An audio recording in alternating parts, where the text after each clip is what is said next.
बिस्मिल्लाहिर्रहमानिर्रहीम, अस्सलाम वालेकुम, गुड मॉर्निंग, सुबह बखैर। आप देख रहे हैं रोही एट 10 और मैं हूं आपकी होस्ट आसमान नौरीन। एक नई सुबह में आपको खुश आमदीद कहते हैं। कैसे हैं आप सब लोग? उम्मीद करती हूँ बिल्कुल ठीक ठाक होंगे और दुआ करते हैं आज का दिन आपका बहुत ही अच्छा गुजरे, हंसते हुए मुस्कुराते हुए खैर व आफियत के साथ गुजरे। मौसम की बात कर ली जाए तो मौसम, हमेशा मैं एक बात कहती हूँ कि बदलते मौसम के साथ साथ आपने अपना हमेशा अपनी सेहत का भी बहुत ज़्यादा ख्याल रखना है। जिस तरह से आजकल वायरल डिजीज़ हैं और जिसका बहुत सारे लोग शिकार हैं, तो आपको पता ही है कि हम सब जो है वायरल डिजीज़ की वजह से जो है ना वो बहुत ज़्यादा फिर सफ़र भी करते हैं। तो अच्छी ग़िज़ा जो है वो भी बहुत ज़्यादा ज़रूरी है और इसके साथ ही आपने पानी का इस्तेमाल भी जो है वो ज़्यादा से ज़्यादा रखा करें, क्योंकि अभी भी जो है वो डिहाइड्रेशन जो है वो बहुत ज़्यादा हो जाती है, जिसकी वजह से जो है बहुत ज़्यादा मसाइल भी पैदा होते हैं। हमारे यहाँ जो है वो बहुत सारे इश्यूज़ भी हैं सेहत के हवाले से। तो बेहतर है कि अपनी सेहत का जो है वो आप इलाज से बेहतर है एहतियात। तो जितनी आप एहतियात करेंगे उतने आप सेहतमंद भी रहेंगे। इसी के साथ हमेशा एक बात भी करती हूँ कि आपको ज़िंदगी में इंसान को हमेशा जो है वो अपने दिन को और अपने साथ जो आपके रिलेटेड लोग हैं उनके हवाले से ये बात करती हूँ कि आप लाजमी कोई ना कोई अच्छा काम, कोई ना कोई आप भलाई का काम करते रहा करें, इसमें अपना हिस्सा ज़रूर डाला करें। बहुत सारे लोग बहुत सारे मसाइल का शिकार हैं और आए दिन हम देखते भी रहते हैं कि कितने इश्यूज हमारे सामने आते हैं। तो उसके वजह से जो है कि किसी की वजह से आपको जो है वो आप किसी की तकलीफ का सबब ना बने, किसी की वजह से कोई आप हर्ट ना हो, तो कोशिश करें कि आप खुद भी खुश रहें और दूसरों को भी खुश रखने की कोशिश करें। इसी के साथ अपने प्रोग्राम के सिलसिले को आगे बढ़ाएंगे। आज हमारे साथ जो गेस्ट मौजूद हैं वो हैं जो हमारे रोई के रिपोर्टर हैं शकील सुल्तान। अस्सलाम वालेकुम, कैसे हैं आप? ठीक है, वेलकम करते हैं आपको। इसके साथ ही हमारे साथ जो दूसरे गेस्ट मौजूद हैं वो हैं जी राजा मुदस्सिर साहब हमारे साथ मौजूद हैं, जो कि सदर हैं जी गला मंडी के। अस्सलाम वालेकुम, कैसे हैं आप? ठीक ठाक हैं, वेलकम करते हैं आपको। अच्छा, हम इसके साथ साथ तो ये इश्यूज पे बात करते ही रहते हैं कि बिजली के हवाले से, महंगाई के हवाले से।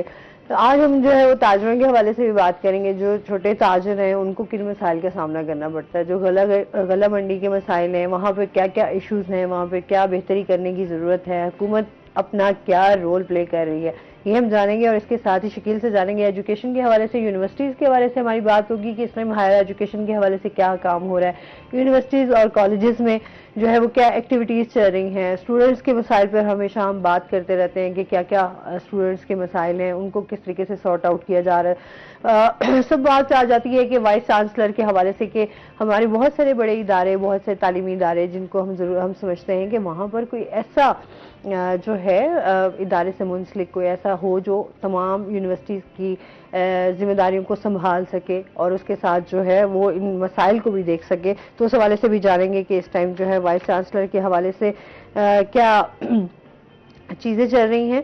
और सबसे पहले तो हम बात कर लेते हैं कि इस टाइम जो है BZU के हवाले से हमने सबसे पहले देखा था कि वहाँ पर वाइस चांसलर जो है तैनात नहीं थे। उस तरीके से ये पूरी यूनिवर्सिटी जो है वो उस तरीके से उसका जो निज़ाम था, उसका जो सिस्टम था वो सही नहीं चल रहा था। अभी के हवाले से बताएंगे कि प्रोफेसर डॉक्टर मोहम्मद जुबैर इकबाल को जो है वो VC तैनात कर दिया गया। इस हवाले से बताइएगा। बिल्कुल, हमने रिसेंटली जितने भी प्रोग्राम्स किए हैं उसमें हमने इस इशू को बार बार हाईलाइट किया कि यूनिवर्सिटीज़ में मुस्तकिल वाइस चांसलर्स नहीं हैं और पूरे पंजाब की कोई 25 के करीब यूनिवर्सिटीज़ थी जिनमें वाइस चांसलर नहीं थे, उसमें साउथ पंजाब की भी यूनिवर्सिटीज़ शामिल थी। लेकिन हमारे मुल्तान शहर की बात करें तो हमारी जो BZU है, बहाउद्दीन ज़कीर यूनिवर्सिटी मुल्तान, इसका वाइस चांसलर का एक बड़ा इशू चल रहा था। पिछले को दो साल के करीब से मुश्किल वाइस चांसलर नहीं था। इंटरव्यूज़ हुए, रिसर्च कमेटी भी बनी और हमने पिछले शो में बात की थी कि नाम फाइनल हो गए थे। मरीम नवाज़ ने आर्टिकल 105 का इस्तेमाल करते हुए वाइस चांसलर्स के इंटरव्यूज़ किए और उनको नाम भी फाइनल कर दिया। फिर यूनिवर्सिटी ऑफ एजुकेशन के किसी एक फ़र्द ने इन तमाम वाइस चांसलर की तैनातियों को चैलेंज कर दिया था। उसकी वजह से मसला मज़ीद जो तख़ीर का शिकार हो गया था। लेकिन अल्हम्दुलिल्लाह कि अब कल शाम को ही ऑर्डर्स जारी हो गए हैं, मुतअद्दिद यूनिवर्सिटीज़ के वाइस चांसलर जो हैं वो तैनात कर दिए गए और उसी में बहाउद्दीन ज़कीर यूनिवर्सिटी मुल्तान के भी वाइस चांसलर की जो तैनाती है वो उसके नोटिफिकेशन जारी हो गए हैं। और प्रोफेसर डॉक्टर मोहम्मद जुबैर इकबाल साहब हैं और उन्होंने 1990 के ज़माने में यूनिवर्सिटी से MA भी किया था और उसके बाद उन्होंने फ़ॉरेन क्वालिफ़िकेशन भी है उनके पास। और एक प्राइवेट यूनिवर्सिटी है नमल यूनिवर्सिटी, आई थिंक फैसलाबाद से हैं वो वहाँ के प्रो रेक्टर के तौर पर काम कर रहे थे। वसी एक्सपीरियंस है उनका और अब उनको बहाउद्दीन यूनिवर्सिटी का मुस्तकिल वाइस चांसलर लगा दिया है। अब इससे पहले बैकग्राउंड जानना भी ज़रूरी है कि इससे पहले तारिक अंसारी साहब वाइस चांसलर के तौर पर काम कर रहे थे। वो हटे तो प्रोफेसर डॉक्टर मंसूर अकबर कुंडी साहब आए। मंसूर अकबर कुंडी साहब पर एक तो टाइम ड्यूरेशन भी इनका मुकम्मल हो रहा था, 4 साल का दौरानी होता है एक वाइस चांसलर का। फिर करप्शन के इल्ज़ामात भी काफ़ी ज़्यादा लगे उन पर, कोई काफ़ी ज़्यादा करोड़ों की करप्शन, आपको पता है लॉ कॉलेज केस वो उन्हीं के दौर में हुआ था, तो वो चले गए। और उसके बाद कायम मकाम वाइस चांसलर जो है वो प्रो वाइस चांसलर के तौर पर डॉक्टर अली शाह साहब जो है वो प्राय सर अंजाम दे रहे थे। अब एक वाइस चांसलर जो मुस्तकिल नहीं है, वो आर्जी है, उसके पास उस तरह से अख्तियारात नहीं होते, मतलब वो अख्तियारात इस्तेमाल कर रहा होता है लेकिन वो लॉन्ग टर्म प्रोजेक्ट बड़े फैसले नहीं लेता, जिसकी वजह से यूनिवर्सिटी जो है वो बड़े मसाइल का शिकार थी। एजुकेशन जो है वो एकेडमिक परफॉर्मेंस डिस्टर्ब थी, मैनेजमेंट जो है वो डिस्टर्ब थी, बड़े प्रोजेक्ट जो हैं वो रुके हुए थे, तो उस तरह से यूनिवर्सिटी वर्क नहीं कर पा रही थी। उसकी वाज़ेह मिसाल मैं आपको देता हूँ, इन दिनों 2023-24 के जो दाखिले हुए हैं, बहुत ज़्यादा गिरावट यूनिवर्सिटी के दाखिलों में आई है। जहां 2022 में दाखिले 3000, मतलब पहले से 3000 ज़्यादा हुए, इस दफ़ा पहले से 3000 कम हुए हैं। ये बड़ा यूनिवर्सिटी के लिए सवालिया निशान और बड़ा मसला बन गया इनके लिए। यूनिवर्सिटी को चलाना, स्टूडेंट नहीं है, स्टूडेंट नहीं आएगा, फीस नहीं आएगी, कहाँ से यूनिवर्सिटी चलेगी। और सरकार ने तो पहले ही यूनिवर्सिटियों से हाथ खींचा हुआ है, तालीम पर आपको पता है कि कितना खर्च करते हैं। तो ये मतलब परफॉर्मेंस जो है वो यूनिवर्सिटी की बिल्कुल डाउन हो रही थी, इमेज डाउन हो रही थी। एक मुस्तकिल वाइस चांसलर की ज़रूरत थी, वो अब लग गए हैं। अब मेरी जब भी पिछले वाइस चांसलर जो थे डॉक्टर मोहम्मद अली शाह साहब, उनसे जब भी मेरी मुलाकात होती थी, मैं उन्हें कहता था कि सर यूनिवर्सिटी में इतनी लड़ाइयाँ होती हैं, आप क्यों नहीं इनको लगाम डालते गुंडों को। यूनिवर्सिटी में इतनी चोरियाँ हो रही हैं, आप क्यों नहीं इन गुंडों भेड़ियों को पकड़ के लाते जो छुपे हुए हैं आपकी यूनिवर्सिटी में। यूनिवर्सिटी की हालत ज़ात जो है वो सफाई की, बिल्डिंग्स की ये है। वो आगे एक ही जवाब देते थे कि एक जब तक मेरे पास मुस्तकिल चार्ज नहीं आता मैं ऐसे फैसले नहीं ले सकता। आपको पता है जब भी ये कोई इस तरह के बड़े कोई क्रैक डाउन किया जाता है, लाइक मतलब उन टीचर्स को बाहर निकाला जाए जो एक्स पाकिस्तान लीव पे जो बाहर गए हुए हैं, अगर वो उनके खिलाफ क्रैकडाउन करते हैं, उनकी मुखालफत स्टार्ट हो जाएगी। स्टूडेंट्स निकालो जो गुंडागर्दी करते हैं, उनको निकालो, मुखालफत स्टार्ट हो जाएगी। आपको पता है ऐसे स्टूडेंट्स के पीछे सियासी पुष्ट बनाई होती है। तो वो बड़े फैसले लेने से इसलिए रुकते थे कि मैं मुस्तकिल नहीं हूँ, मेरे पास उस तरह से चार्ज नहीं है, मैं क्यों फैसले लूँ। तो जब कोई मुस्तकिल वाइस चांसलर आएगा, वो एक लॉन्ग टर्म जो है वो डिसीजन लेगा, उस पर कायम रहेगा, तो यूनिवर्सिटी भी अब बेहतर हो सकती है। वो 4 साल के लिए आए हैं, वो फैसले लाजमी लेगा जो 4 साल के अंदर एजुकेशन की तरफ से बहुत बड़ी, हमने एजुकेशन में एक बड़ी प्रोसीडिंग्स देखी हैं, वो ये हैं कि वाइस चांसलर को जो मुस्तकिल तैनात कर दिया। अब सवाल ये पैदा होता है कि अब इस वाइस चांसलर के लिए चैलेंजेस क्या हैं। बहुत चैलेंजेस हैं। एक ऐसी यूनिवर्सिटी जिसका नाम आते ही जहन में हमें दंगे फसाद आते हैं। BZU का आप सोशल मीडिया से डाटा उठा के देखें, BZU लिखेंगे, यूनिवर्सिटीज लिखते हैं, सेमिनार्स आते हैं, रिसर्चेज आती हैं, आप BZU लिखें, सामने लड़ाइयाँ आ जाती हैं। ये यूनिवर्सिटी बात है ना कि हमारे तालीमी इदारों का निज़ाम जो है BZU का, क्योंकि एक एक अच्छा इमेज था, बहुत बाहर से भी, बाहर के ममालिक से भी यहाँ पर जो है वो स्टूडेंट्स पढ़ने आते हैं।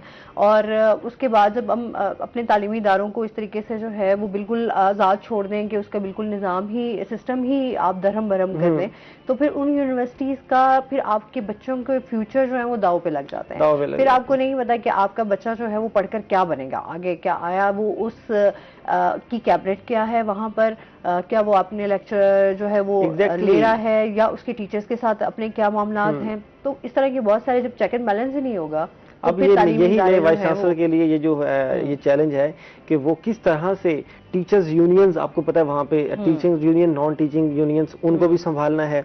यूनिवर्सिटी के जो अंदरून रिहायशी लोग हैं उनके जो मसाइल हैं उनको भी देखना है। यूनिवर्सिटी को फाइनेंशियल इशू आ रहा है वो भी देखना है। स्टूडेंट्स की गुंडागर्दी है वो भी देखनी है। एडमिशन टारगेट बढ़ाना है। ये बहुत सारे चैलेंजेस हैं जो अब डॉक्टर जुबैर इकबाल साहब को देख रहे हैं, और बड़ा एक बहुत बड़ी जिम्मेदारी है। जिम्मेदारी तो ये बहुत बड़ी है, लेकिन होप कि ये चीज़ें जो है वो बेहतरी की तरफ जाएं और इदारा जो है, जो एक उसका पहले इमेज था, वो उस इमेज को बरकरार रख सकें। अच्छा जी, इसके साथ ही हम राजा साहब से भी जानेंगे, इस टाइम गला मंडी के हवाले से बहुत सारे मसाइल हैं, बहुत सारे इश्यूज हैं, उस हवाले से जो चंद मसाइल आप समझते हैं कि बहुत इम्पोर्टेंट हैं, वो हमारे नाज़रीन के साथ शेयर कीजिएगा। बिस्मिल्लाहिर्रहमानिर्रहीम। हाल गुज़श्ता कुछ दिनों पहले जो मुल्तान में बारिशें आई हैं, इससे गला मंडी का निज़ाम सारा धर्म भरम हो गया और नुकसान इतने हुए हैं, दुकानों के अंदर पानी खड़ा हो गया और 2-2 ढाई-ढाई फुट मंडी के अंदर पानी खड़ा रहा कई हफ्तों। इसके बाद हम लोगों ने मंडी में हड़ताल करी और गवर्नमेंट की फीस बंद कर दी। आज तक फीस बंद है, क्योंकि हमने वो एसी साहब भी आए, सेक्रेटरी साहब भी, मार्केट के मुलाजिम भी भाई खुद आगे लिए फीस खोल दें आप, हम सफाई करते हैं। मैं नहीं, जब तक आप मंडी की सफाई नहीं करेंगे तो हम फीस नहीं देंगे। और उन्होंने वादे भी करे, कुछ सफाइयाँ भी कर रहे हैं, लेकिन मरियम साहब ने जो ऐलान करा साफ सुथरा पंजाब, खुशहाल पंजाब, तो गला मंडियां भी पंजाब में आती हैं। तो मैं मैडम मरियम साहब से, वज़ीर आला साहब से अपील करता हूँ, आप मंडियों को फंड दें। हमारा मंडी का बड़ा बुरा हाल है। और यहाँ तक के मंडी के लोग इस टाइम है ना, जैसे कोरोना की कैफियत नहीं होती वो कैफियत है। हर आदमी मास्क लगा के फिर रहा है और ना मार्केट कमेटी का कोई सेक्रेटरी है। जैसे एक मुस्तकिल सेक्रेटरी होता है, अभी तक 1 साल हो गया हमें कोई सेक्रेटरी नहीं दिया गया, कोई चार्ज ले नहीं सकता, ना फंड दे रहे। अब नए सेक्रेटरी साहब आएंगे जो इस ओहदे के लायक होते हैं, उनको बिठाएंगे, वो हमारे मसाइल भी सुनेंगे, मसाइल हल भी करेंगे और फंड भी दें। तो पुराना निज़ाम है, वो निज़ाम खटारा हो चुका है, क्योंकि अब मंडी में लोग भी बढ़ रहे हैं, आबादी भी हो रही है। अब सेहत के हवाले से जब मंडी से ही नहीं साफ सुथरी चीज जाएगी, खाने पीने की अशिया, तो आवाम तो बीमार होगी। बिल्कुल। तो मैं तो गवर्नमेंट से यही अपील करूंगा, आप सबसे पहले गला मंडी को साफ करें। गला मंडी में बजट दिया जाए। आप पिछले 2 बजट देख लें, तो कितना बजट गला मंडी में आया है। सही। तो शहबाज शरीफ साहब वजीर आला रहे, उन्होंने हमारी मंडी को मॉडल मंडी का खिताब दिया गया। उन्होंने हम इस मंडी को मॉडल बनाएंगे ग्रीन मंडी, तो अभी तक वो कुछ नहीं होया। तो इसलिए हम बड़े परेशान हैं। बिजली के तारे टूटी पड़ी हैं, खंबे टेढ़े हुए पड़े हैं। कई दफा रूई चैनल ने हमारे साथ ताउन करा, उन्होंने कवरिंग करी, बयान भी करे, हमारी इत्तेजाज भी रिकॉर्ड करे, तो अभी तक हमें कोई रिस्पॉन्स नहीं मिला। और अब ये 1 महीना हो गया हमने जो फीसें बंद कर रखी हैं, क्या पता हम गला मंडी की 2 दिन की हड़ताल भी करें, 3 दिन की हड़ताल भी करें। सही। क्योंकि जब हम बीमार हो रहे हैं मंडी के अंदर रहने वाले, तो आवाम का क्या हाल होगा। और इससे नुकसान इतना, पिछले दिनों जब बारिश आई ना, जो मजदूर आदमी है जो अपनी ताजी दिहाड़ी करता है, उनका लोडर है, कोई रेडी है, वो पानी में पलट जाती थी। सही। तो पानी में जब वो रेडे पलटते थे, माल सारा खराब हो जाता था, व्यापारी रोते थे। कईयों की लड़ाइयाँ भी हुई, 2-3 मजदूरों की लातें भी टूटी हैं। माल। अच्छा, इस पे आप डिटेल से बात करते हैं नाज़िर, अभी हमने जाना ब्रेक पे, हमारे साथ रहिएगा।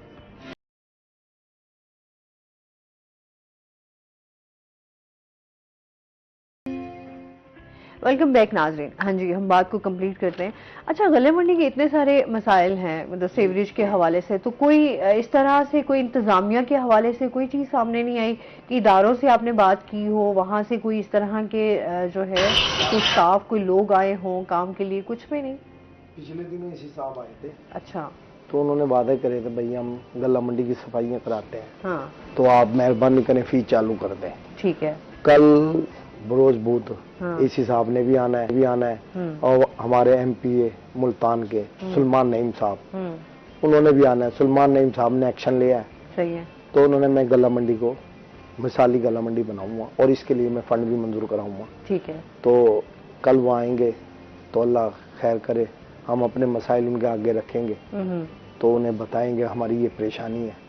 उन्हें पता चला है तो गला मंडी आ रहे हैं इस हवाले से। अच्छा। तो हमें जो गला मंडी के खाबरूप थे सफाई वाले, वो रिटायर हो चुके हैं। सही है। सफाई के बंदे नहीं है, सिर्फ 5-6 आदमी है।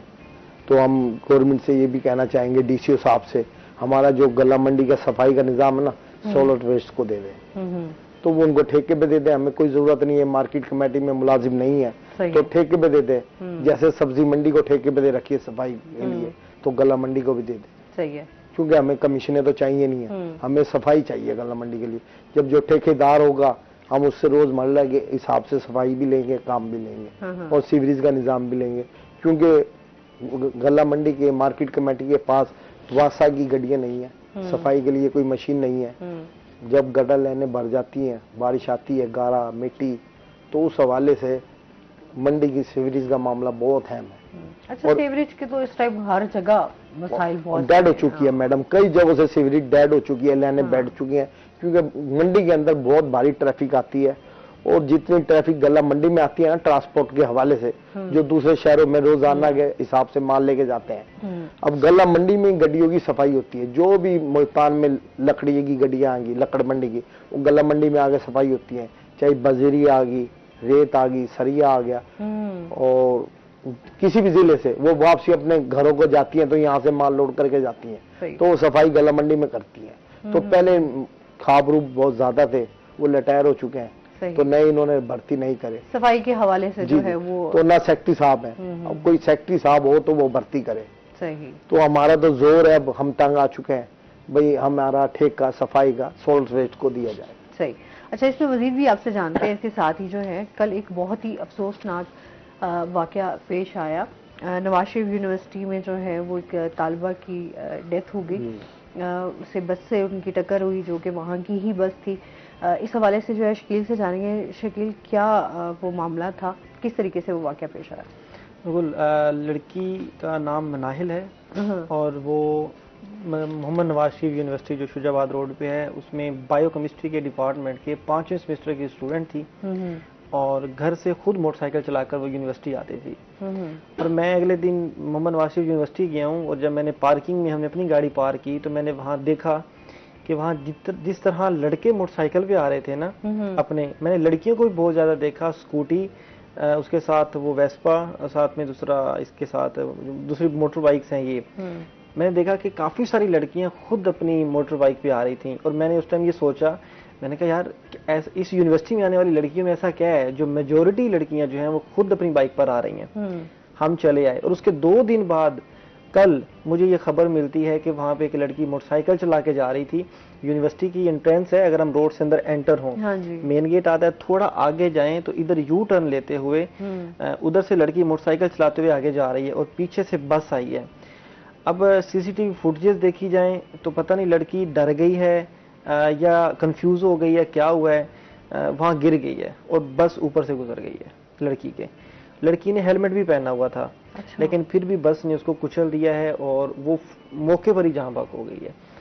और ये उस टाइम अफसोस की बात ये है कि 3 घंटे लाश वहीं रोड पर पड़ी रही है। ऐसे कैसे, तो ड्राइवर ने बिल्कुल देखा नहीं, ये या देख बहुत बड़ा अनजान बन गया या क्या मामला? एक तो उसकी लिखी पड़ी थी तकदीर, इतनी थी किस्मत इसकी थी, इतनी थी कि वो इस तरह से उसकी डेथ हो गई। अब यहाँ पे सवाल यही पैदा होता है कि ड्राइवर मतलब एक बड़ी बस होती है ना, 40-50 बच्चियां उसकी, बच्चे या बच्चियां उसकी गाड़ी में बैठे होते हैं, वो उनकी जानों की हिफाजत करके ले जा रहा होता है ना, ठीक है, तो वो उस एक जान की हिफाजत नहीं कर सका। उस मतलब जो बाहर रहेगा बस के बाहर, अपनी ही बस की टक्कर से जो है वो उसकी डेथ हो गई है। अब यहाँ पे सीसीटीवी फुटेज भी चेक की गई हैं और इर्द गिर्द के लोग देख रहे थे, उनसे भी पूछा गया। सीसीटीवी फुटेज के अकॉर्डिंग यूनिवर्सिटी तर्जुमान कहते हैं कि लड़की डर गई है, गिर गई है और बस ऊपर से गुजर गई। अब यहाँ पे तो फिर अगर इस तरह का मामला नजर आता है फिर तो इसका मतलब है कि ड्राइवर की गलती है। यहाँ से ये सवाल पैदा होता है कि अगर बच्ची गिर गई है पहले और फिर उसके बाद बस उसके ऊपर से गुजरी है तो इट्स मींस कि फिर तो ड्राइवर की गलती है ना। यहीं पे तो शुबहात पैदा हो रहे हैं ना कि अभी वो सीसीटीवी फुटेज मंजर आम पर नहीं ला रहे ना, पता लगे कि लड़की को टक्कर मारी गई है या लड़की पहले गिरी है। ये जो मैं आपको बता रहा हूँ स्टेटमेंट यूनिवर्सिटी के तर्जुमान अभी तक कुछ क्लियर नहीं हो रहा, वो सीसीटीवी फुटेज नहीं दे रहे ना। अभी लड़की की कल भेजा गया उसको, लाश को यहाँ पे निश्तर अस्पताल में, उसका पोस्टमार्टम हो रहा है। पोस्टमार्टम में रिपोर्ट आएगी कि क्या बस के ऊपर गुजर जाने से डेथ हुई है, क्या पहले से उसका दिल फट गया था, घबरा गई थी, क्या हुआ है, अभी पोस्टमार्टम रिपोर्ट आएगी। सीसीटीवी फुटेज भी अभी उन्होंने बाहर नहीं निकाली। लेकिन जो कार्रवाई, यहाँ पे सवाल ये पैदा होता है कि अगर लड़की ऐसे गिर गई थी, क्या ड्राइवर इस तरह अंधा हो गया था कि उसने पूरी गाड़ी ऊपर से गुजार दी, ठीक है। और फिर कल वालिदैन का मौक़िफ़, अभी वालिदैन से डायरेक्टली हमारी मुलाकात नहीं हुई लेकिन हम आज कोशिश कर रहे हैं। इस वक्त भी जब हम बात कर रहे हैं यूनिवर्सिटी बंद कर दी गई है 2 दिन के लिए और 300 के करीब स्टूडेंट्स यूनिवर्सिटी के बाहर इस टाइम एहतजाज कर रहे हैं। मैंने अभी मोबाइल पे, मेरे पास फुटेजेस आई हैं, हमारे रिपोर्टर वहाँ खड़े हैं। अभी भी यूनिवर्सिटी को 2 दिन के लिए 100 के लिए बंद किया गया है कि ये एक अफसोसनाक वाक़या है। अच्छा, इस तरह के कई वाकयात हमने देखा, जिस तरह मोहम्मद नवाज यूनिवर्सिटी में, फिर हमने देखा कि BZU की बहुत सारी बसेस की वजह से BZU का तो बहुत अफसोसनाक वाकया हुआ था जब एक बस जो है वो उसकी ब्रेक फेल हुई।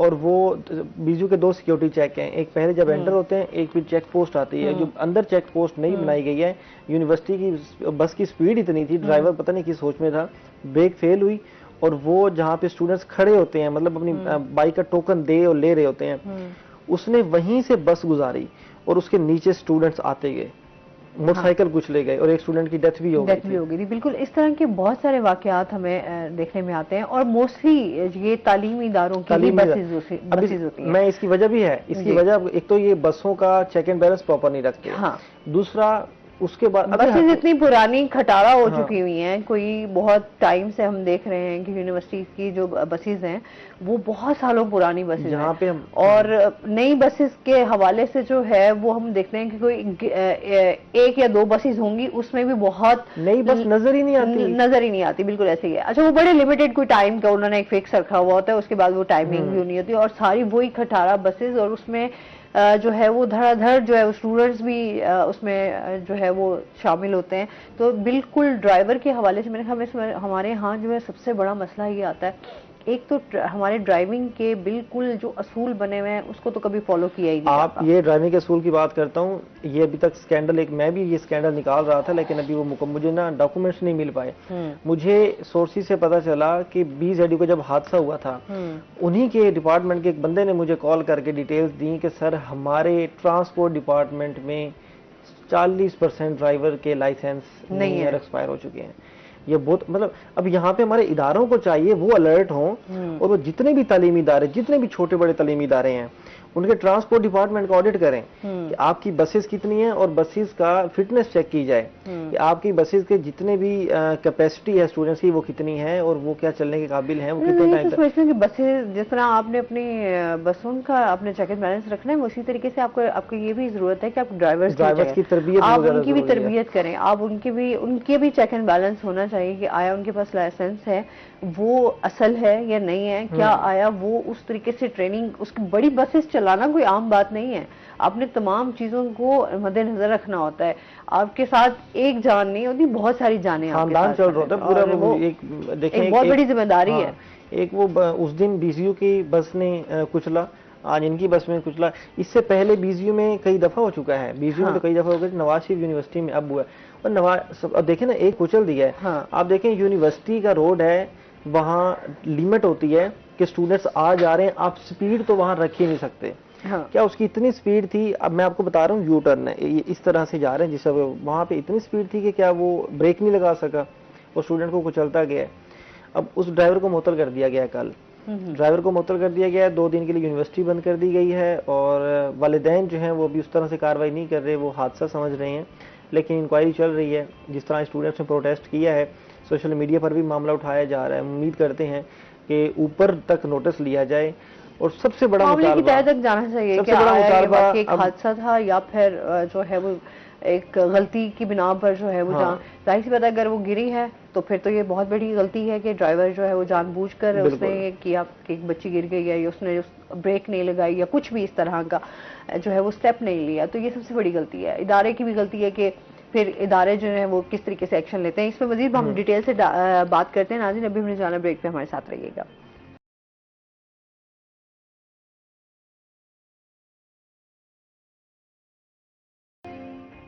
वेलकम बैक नाज़रीन।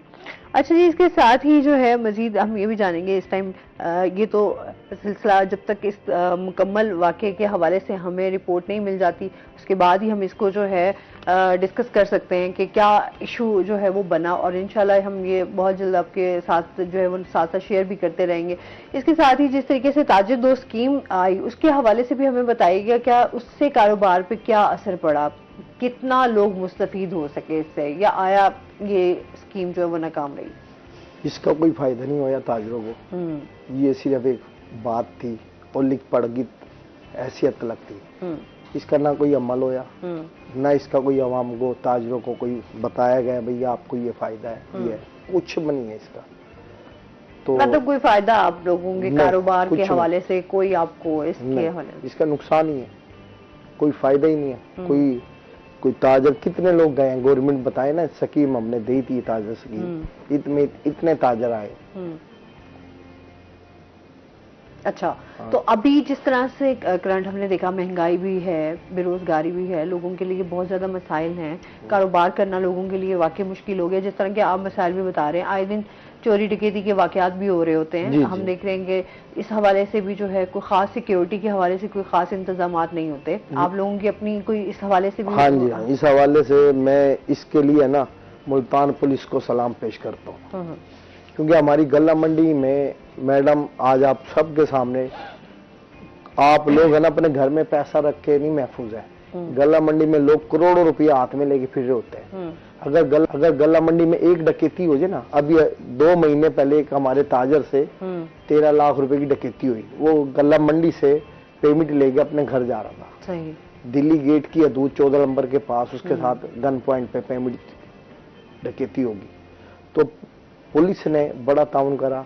गल्ला मंडी में रोजाना पुलिस के एक मुलाजिम ने एक दुकान की सीसीटीवी से, कैमरे से मूवी ली है, ठीक है, वो रिकॉर्डिंग करी है। फिर उनको हमारे पास बैठ के, रात को मेरे दफ्तर में बैठ के उन्होंने लोकेशन ली है, कौन सा बंदा आ रहा है, कौन जा रहा है। गल्ला मंडी जितने एरिया में कैमरे लग रहे थे ना, पुलिस का ये बड़ा कारनामा है।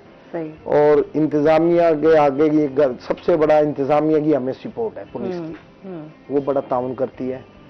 अब हफ्ते में एक दफा डंगर मंडी लगती है, तो वहाँ पे इतनी डकैती होती है, तो पुलिस परेशान है, वो बड़ी कोशिश कर रही है। और इस तरह सब्जी मंडी के जो लोग हैं, सुबह फ्रूट सब्जी लेने जाते हैं 5 बजे अपने मोटरसाइकिलों पे, रिश्कों पे, उनके साथ भी डकैती होती है, क्योंकि वो शहर से बाहर है और मुख्तलिफ इलाकों से आते हैं। तो हर इलाके में ये गल्ला मंडी को बड़ा पुलिस को क्रेडिट है, वो टारगेट लेती है और इसके ऊपर मेहनत करते हैं। सिर्फ हम FIR करा के खामोश हो गए बैठ जाते हैं, तो पुलिस बड़ी मेहनत करती है। और उसने अभी रिकवरी ये करके दी है। सही। गल्ला मंडी के मुलाजिम थे, पलेदार जो मजदूरी करते हैं, उसने मुखबरी करी और उसने बताया फलां बंदा पेमेंट लेके नहीं कर रहा है। सही। आगे जो डकैत थे उनको उसने इतला करी, तो ये अभी 3 दिन पहले उन्होंने बरामदी करके दी है। ठीक हो गया। अच्छा, इस हवाले से आप सेटिस्फाई हैं कि आपके अगर इस तरह का कोई मामला हो जाता है तो पुलिस आपके साथ जो है मुकम्मल ताउन करती है और इस हवाले से रिकवरी भी आपकी हो जाती है। अच्छा, इसके साथ ही आप क्या समझते हैं, क्या अमली इक़दाम होने चाहिए हुकूमत की तरफ से? आपकी क्या डिमांड्स हैं कि आपके जो है इश्यूज को देखा जाए और उनको हल किया जाए और उससे मुल्क में भी बेहतरी आ सके, मुआशी तौर पर भी? जिस तरीके से हम समझते हैं कि ताजर एक रीढ़ की हड्डी जो है वो माने जाते हैं, तो इस हवाले से भी बताइएगा। इस हवाले से मैडम ये बात है, ताजरों को जो हमारे चाचे हैं, हमारे वालिद की जगह हैं, वो सारे मुस्लिम लीग नून के पक्के वर्कर हैं और वो किसी पार्टी में नहीं जाते, क्योंकि उनको बड़ा जनून है। वो कहते हैं हम वोट देना है तो नून लीग को देना है, और वो जैसे पक्के हैं भाई, हम नहीं जाते कहीं। तो मैं मरियम साहब से अपील करता हूँ, हमारे उन बड़ों की सफेद दाढ़ियों की लाज रखे, गल्ला मंडी में फंड दिया जाए। आपकी किसी के साथ मुलाकात, कोई बातचीत, कोई सवाल? कल हमारी सलमान नईम साहब से। अच्छा, बस सलमान नईम से? जी जी, कल वो मंडी आ रहे हैं, AC साहब भी आ रहे हैं। तो गुज़श्ता दिनों PTI की हुकूमत भी आई, तो वो लोग पक्के खड़े रहे। अब उन्हें खुशी होगी अगर मरियम साहब, नून लीग की हुकूमत गल्ला मंडी को मॉडल मंडी बना दें, खुशहाल पंजाब जैसे साफ सुथरा पंजाब बना रही है, तो गल्ला मंडी भी पंजाब का हिस्सा है और ताजरों का है, तो इसको भी साफ सुथरी पंजाब की तरह अमल में लाया जाए। सही, ठीक हो गया। अच्छा जी, इसके साथ ही शकील से जाएंगे। शकील, इस टाइम जो है हम MNSUET की हमारे जो है वो मुंतकली में उनके मसाइल का सामना करना पड़ रहा है, उस हवाले से भी बताइए कि इस हवाले से क्या क्या मसाइल सामने आ रहे हैं।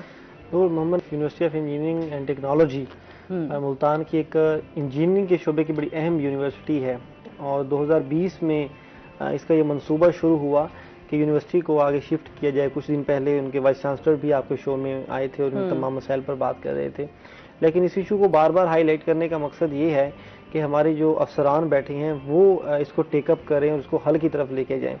मामला कुछ यूँ है कि Mohammad Nawaz Sharif university of engineering and technology, उधर रोड है कासिमपुर रोड, वहाँ पे गवर्नमेंट कॉलेज ऑफ टेक्नोलॉजी है। अगर गवर्नमेंट कॉलेज ऑफ टेक्नोलॉजी में जाएं तो आखिर में जाके इस साइड पे यूनिवर्सिटी वहाँ पे क़याम किया गया है। अब यूनिवर्सिटी खुद में एक बहुत बड़ा इदारा होता है, इसको एकेडमिक ब्लॉक चाहिए होता है, एडमिन ब्लॉक चाहिए होता है, कई डिपार्टमेंट्स बनाने होते हैं, हॉस्टल्स बनाने होते हैं, ट्रांसपोर्ट डिपार्टमेंट, बहुत सारी चीज़ें हैं। तो अब वो गवर्नमेंट कॉलेज टेक्नोलॉजी की इमारत में, उनकी हदूद में अब ये यूनिवर्सिटी जो है वो नहीं काम कर पा रही, इनको एक्सपेंड करने की ज़रूरत है। 2020 में इधर जहाँ एयर यूनिवर्सिटी बनाई गई है चक 14 फैज़ लाड़ के इलाके में 210 एकड़ के रकबे पर यूनिवर्सिटी की इमारत शुरू की गई और ये यूनिवर्सिटी के नाम की इलाका है सारा। अब चूंकि वो देहाती इलाका है, वो ज़िम्मेदार हैं, उस तरफ लैंडलॉर्ड सिस्टम है सारा, वहाँ भी यूनिवर्सिटी की इमारत बनाना शुरू की गई। तो यूनिवर्सिटी के लिए जो जितना भी रकबा है उसके साथ ही कुछ जगह छोड़ी गई रास्ते के लिए। अब वहाँ पे जो है वो वहाँ का जो लैंड माफिया है, जो वहाँ के जो ज़िम्मेदार हैं, वो गुंडागर्दी कर रहे हैं और वहाँ पे यूनिवर्सिटी की इमारत उन्होंने रुकवाई हुई है और यूनिवर्सिटी की इमारत बनने नहीं दे रहे। और अब एक जिस तरह की हमने मालूमात ली हैं, 7 डिप्टी कमिश्नर चेंज हो चुके हैं मुल्तान के जब से वो इशू शुरू हुआ है। एक डिप्टी कमिश्नर भी उस मसले को हल नहीं कर पाया। हमारी कमिश्नर मरियम नवाज कह रहा हूँ, मरियम खान, मरियम खान हमारी कमिश्नर बैठी हैं, इनको वाइस चांसलर पर्सनली कई दफ़ा मिल चुका है, रिटर्न दे चुके हैं, वो भी इसको हल नहीं कर पा रहे। मरियम नवाज साहिबा जो है जो हमारे सामने रहेगी तो मरियम नवाज का पता क्या है, आप जिस तरफ भी जाएं, जो भी काम देखें, मरियम नवाज का पोस्टर लगा हुआ है। अच्छा, वो चाहती भी यही है कि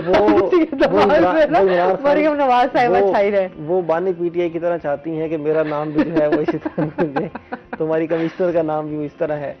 तो इसलिए ये वर्ड जो है वो चेंज हो गया।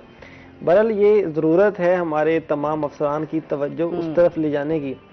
मैंने बहुत 7 डिप्टी कमिश्नर चेंज हो चुके हैं, कमिश्नर चेंज हो चुके हैं, उसके साथ ज़मीन के मुतालिक जितने डिपार्टमेंट हैं सबको शामिल किया गया है। अफसोस का मकाम है कि कोई भी महकमा जो है वो इस इशू को हल नहीं कर पा रहा।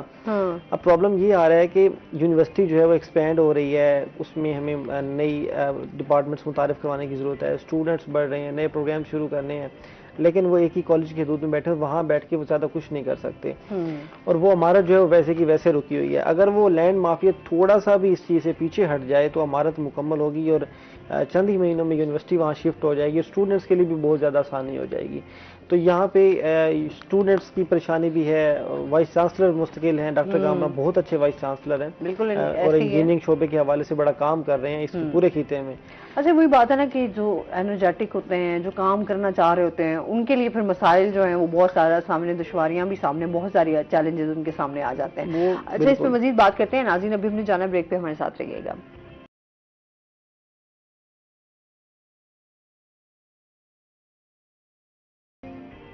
वेलकम बैक नाज़रीन। जिस तरीके से हम बात कर रहे थे कि हमारी एजुकेशन को लेकर, अच्छा एजुकेशन क्या, हमारे तो सारे के सारे मसाइल ही एजुकेशन और सेहत को लेकर आते हैं कि ये दोनों हमारी बेसिक चीज़ें हैं और दोनों में जो है हम बहुत बुरे तरीके से नाकाम नज़र आते हैं कि हमारी एजुकेशन के मसाइल हैं, वहाँ स्टूडेंट्स परेशान हैं, कोई ना कोई इस तरह के मसाइल जो है वो सामने आते रहते हैं और जिसकी वजह से जो है वो डिस्टर्बेंस जो है वो बरकरार है वैसी की वैसी। अच्छा, वहीं पर हम ये भी देखते हैं कि सब इस टाइम जिस तरीके से हम पॉलिसीज़ को देखते हैं ताजरों के बिलों के हवाले से, क्योंकि आए दिन हम देखते हैं कि बिजली के बिलों में जो है वो इजाफा ही किया जा रहा होता है, बिजली महंगी ही हो रही है, सोलर पे भी बहुत सारे लोग जो है वो कन्वर्ट भी हो गए हैं, लेकिन उसके बावजूद भी जो है बिजली का रेट बढ़ रहा है। इस हवाले से आप लोगों के क्या मसाइल है और इस पर कितना हुकूमत की तरफ से आपको रिलीफ मिला है?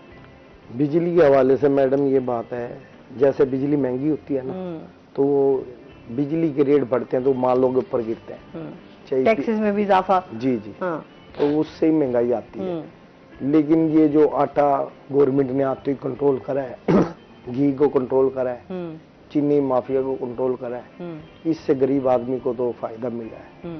लेकिन एक फायदा तो ये देखते हैं, दूसरा जो फायदा बिजली की उसमें मिलता है ना, बिजली वो महंगी हो जाती है, वो फायदा उधर के उधर हो जाता है। जब बिजली महंगी होगी तो हर चीज पे रेट गिरेंगे, वो पैसे मालों से ले जाते हैं, जैसे आटे की दालें होगी, चावल हो गए, मिर्ची होंगी, गरम मसाले, बिजली से बनती है ना वो मशीनें वगैरह, तो रेट बिजली के नहीं बढ़ने चाहिए। और अभी तक 10% 12% लोग सोलर पे गए। तो गवर्नमेंट को चाहिए जितनी भी फैक्ट्री हैं उनको सबको है ना कम मार्जिन पे सोलर दिया जाए जो आवाम को रिलीफ मिले। और अच्छा, इससे मिलावट के हवाले से गला मंडी के बड़े मिसाइल रहे, इस हवाले इस पे कितना काम हुआ? अच्छा मैडम, मिलावट के हवाले से बात ऐसे है, गला मंडी में कोई ऐसी जगह नहीं है हाँ, जहाँ पे कोई फैक्ट्री लग सके। ठीक है, मखसूस दुकानें हैं, लेकिन लोग काम सिर्फ गला और मंडी सिर्फ के- जो माल आता है ना मंडी के बाहर गोदाम बना रखे हैं, ठीक है, अगर वहाँ कोई करते हैं तो वहाँ पे लोग करते हैं। पंजाब फूड अथॉरिटी बाकायदा उन्हें चेक करती है, जुर्माने भी करती है और वो अपनी वर्किंग करते हैं। ऐसा नहीं वो छोड़ते हैं किसी को, वो सबके ऊपर जुर्माने भी करते हैं, सील भी करते हैं और किसी को रियायत नहीं दे रहे। इस टाइम जो ये सबसे बड़ा दूध का जो मामला है ना, इस पे पंजाब फूड अथॉरिटी ने बड़ा जोर दे रखा है और वो कामयाब जा रही है।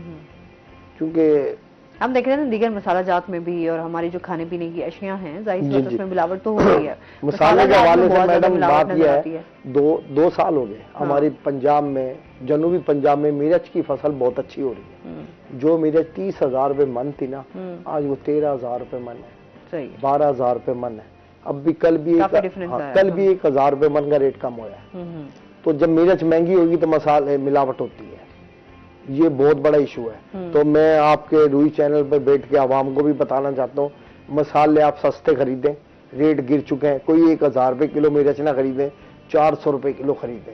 सही, कभी दुकानदार आप लोगों को महंगी दे। धनिया का रेट भी, अब हल्दी है, हल्दी 32,000 रुपए मन गई है, अब वो 28,000 भी है, 27,000 भी है। ठीक है जी, ठीक। तो धनिया का रेट भी 2,000 रुपए मन कम होया है। तो सबसे अहम इशू मिर्च का है, और मिर्च हमारी हंडियों की जान है। बिल्कुल जाहिर सी बात है, मिर्च के बगैर कुछ कहना चाह रहे थे शकील? ये बात हो रही थी मिसाला जात के मिलावट की। पंजाब फूड अथॉरिटी की न्यूज़ मैं कवर करता हूँ। आप यकीन करें हमारी मतलब इतनी ज्यादा मिलावट, हजारों किलो की तादाद जो है वो उसमें बता रहे होते हैं कि हमने इतना मिसाला जो है वो पकड़ा है जिसमें मिलावट की गई होती है। मिसाला है। और इन्होंने दूध की बात की। पंजाब फूड अथॉरिटी ने अपना दूध का अलहदा डिपार्टमेंट बना दिया है। एक तो overall Punjab food authority work कर रही थी ना, इन्होंने दूध का अलहदा एक डिपार्टमेंट बना दिया, डायरेक्टरेट बना दिया, सॉरी डिपार्टमेंट डायरेक्टरेट बना दिया है जो सिर्फ और सिर्फ दूध को पकड़ेगा। और हम आए रोज देखते हैं हर किसी न किसी शहर में बड़े बड़े कंटेनर्स के जो दूध के जो कंटेनर्स हैं वो पकड़ के वो नहर में सारे वो बहा देते हैं। तो इस हवाले से काम बढ़, लेकिन फिर भी ये जो हमारी छोटी दुकानें हैं, ये एमडी चौक पर देख लें, कहीं भी देख लें, छोटी दुकानें जो हैं यहाँ फिर भी कहीं ना कहीं मिलावटी दूध जो फरोख्त किया जा रहा होता है। लेकिन पंजाब फूड अथॉरिटी जहाँ से आ रहा है, जो उसको सप्लाई कर रहे होते हैं, दरमियानी चैनल हैं जो कंटेनर्स ला रहे होते हैं, उनको वो पकड़ के अभी थोड़ी देर पहले 3 दिन पहले की खबर है, कुछ 1700 लीटर के करीब जो दूध इन्होंने पकड़ा, 1700 लीटर दूध पकड़ा जो मिलावटी था और उसको तलब किया गया। और ऐसे ही मिसालें जो अब ये तो वो चीजें जो पकड़ी जाती हैं, अब कितना कुछ ऐसा है जो पकड़ा नहीं जाता, वही ना, कुछ चीजें जो आ जाती हैं आपकी कैमरा के सामने आ जाएंगी, कुछ आप खुद पकड़ लेंगे, और कुछ ऐसे हैं जाहिर सी बात है सेकंड वाला लोगों के पास इतना टाइम ही नहीं है कि मोटरवे वाला हादसा देखा आपने, वो एक जो जूस पीने से फैमिली की डेथ हो गई थी। और यहाँ वो गलती आती है उन दुकानदारों की जिन्होंने एक्सपायर्ड चीजें रखी हुई थी। अच्छा, यहाँ पर कुछ हमारी भी जिम्मेदारियां हैं जो कि हमें भी जानने की जरूरत है कि हम वो चीजें चेक जरूर करें कि एक्सपायरी डेट क्या है, मैन्युफैक्चरिंग डेट क्या है।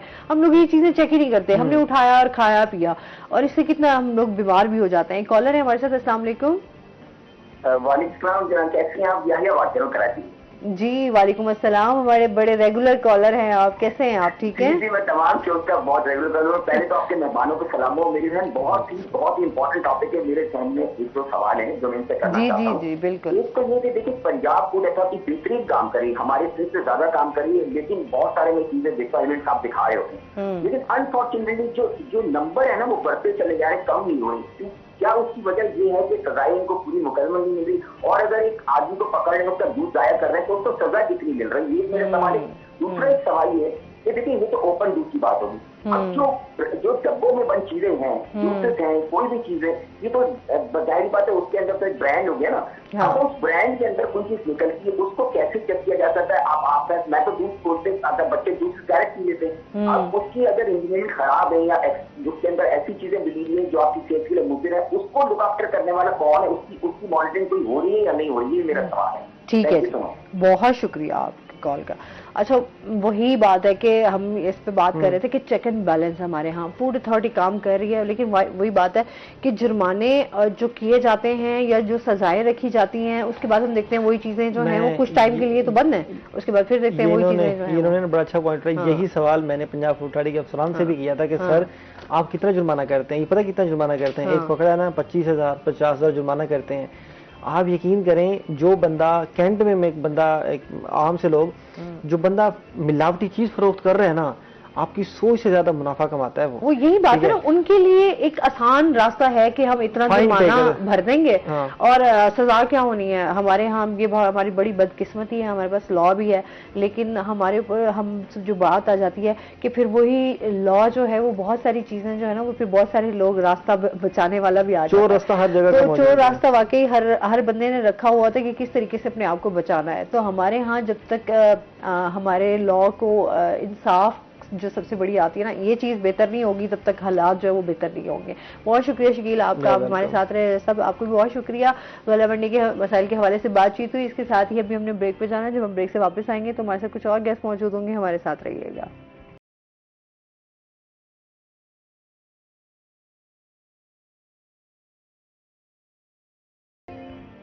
बिस्मिल्लाहिर्रहमानिर्रहीम, अस्सलाम वालेकुम, गुड मॉर्निंग। कैसे हैं आप सब लोग? उम्मीद करती हूँ बिल्कुल ठीक ठाक होंगे और दुआ करते हैं आज का दिन आपका बहुत ही अच्छा गुजरे। और इसके साथ ही हमारे साथ गेस्ट मौजूद हैं, उनका तारुफ करवा देती हूँ। आज हमारे साथ मौजूद हैं जी ख्वाजा मजहर सदीकी साहब, हमारे साथ मौजूद हैं, जो कि मोटिवेशनल स्पीकर हैं और एजुकेशनिस्ट भी हैं। अस्सलाम वालेकुम, कैसे हैं आप? ठीक ठाक हैं? बिल्कुल ठीक हूँ। कहते हैं अपने शो में आपको।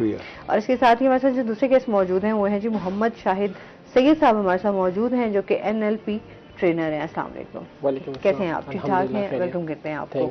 अच्छा जी, आज हम जो बात करने जा रहे हैं, जो हमारे टॉपिक्स हैं वो आपके साथ शेयर कर लेते हैं कि आज हम ख्वाजा साहब से बात करेंगे। हमारे यहाँ जो है सबसे पहले बात आती है तरबियत की, तालीम के साथ साथ तरबियत। फिर आता है कि आपके पेरेंट्स, जो आपके माँ बाप हैं, उनका क्या आपकी ज़िंदगी में रोल है, बच्चों की तरबियत कैसे की जा सकती है, जहनी और जज्बाती नशोनुमान में जो है वो माँओं का किरदार जो है वो क्या हो सकता है। तो आज का हमारा ये टॉपिक है कि किस तरीके से हम अपने बच्चों की जहनी और जज्बाती और इस हवाले से जो है वो उनकी तरबियत कर सकते हैं, क्या क्या हमें चैलेंजेस हैं उस पर भी बात करेंगे, और क्या हमारे पास उन मसाइल का हल है, ये हम ख्वाजा साहब से जानेंगे। इसके साथ ही जो है हम बात करते हैं, सैयद साहब से बात करेंगे। इस टाइम हर बंदा जो है मेंटली तौर पे बहुत डिस्टर्ब नज़र आता है। हमारे यहाँ बहुत सारे, एक तो साइकोलॉजिकल इश्यूज बहुत ज़्यादा बढ़ रहे हैं। आए दिन जिन मसाइल को हम देख रहे होते हैं, वहाँ हमारे मेंटली पीस जो है वो कहीं ना कहीं खो गया है। तो एंजाइटी, डिप्रेशन, ये इस तरह के वर्ड हैं जो मेरे ख्याल में अब हर जुबान पर आम है। हर बंदा जो है वो टेंशन का शिकार है, जहनी दबाव का शिकार है। तो उसमें हम अपनी जहन की, अपने दिमाग की जो है वो कंडीशन, मेंटली पीस जो है वो कैसे हासिल कर सकते हैं, क्या क्या हमें मसाइल हो सकते हैं और उनकी ट्रेनिंग कैसे हो सकती है, ये हम जो है सैयद साहब से जानेंगे।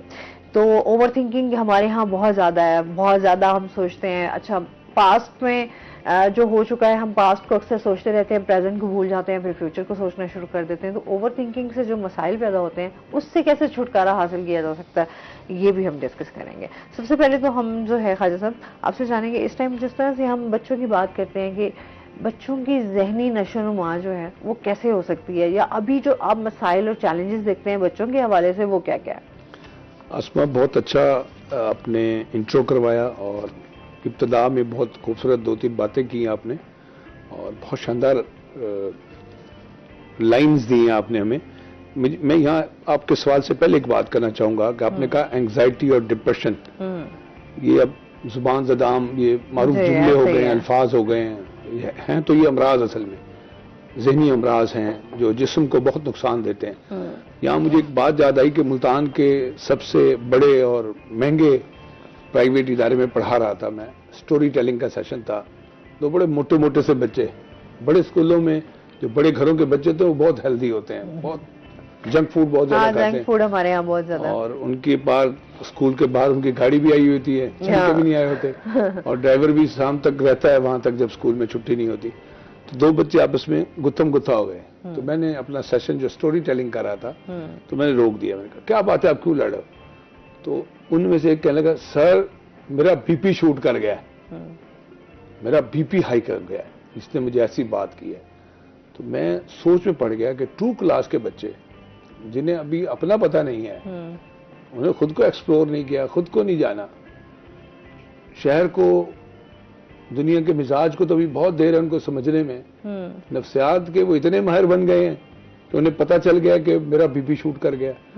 तो आफ्टर स्टोरी टेलिंग सेशन जब मैं प्रिंसिपल के ऑफिस में गया तो मैंने कहा कि मैम मैं आज बड़ी तशवीश में हूँ, ये जो जाहिद बच्चा है, जाहिद रफीक, ये कह रहा है मेरा बीपी शूट कर गया।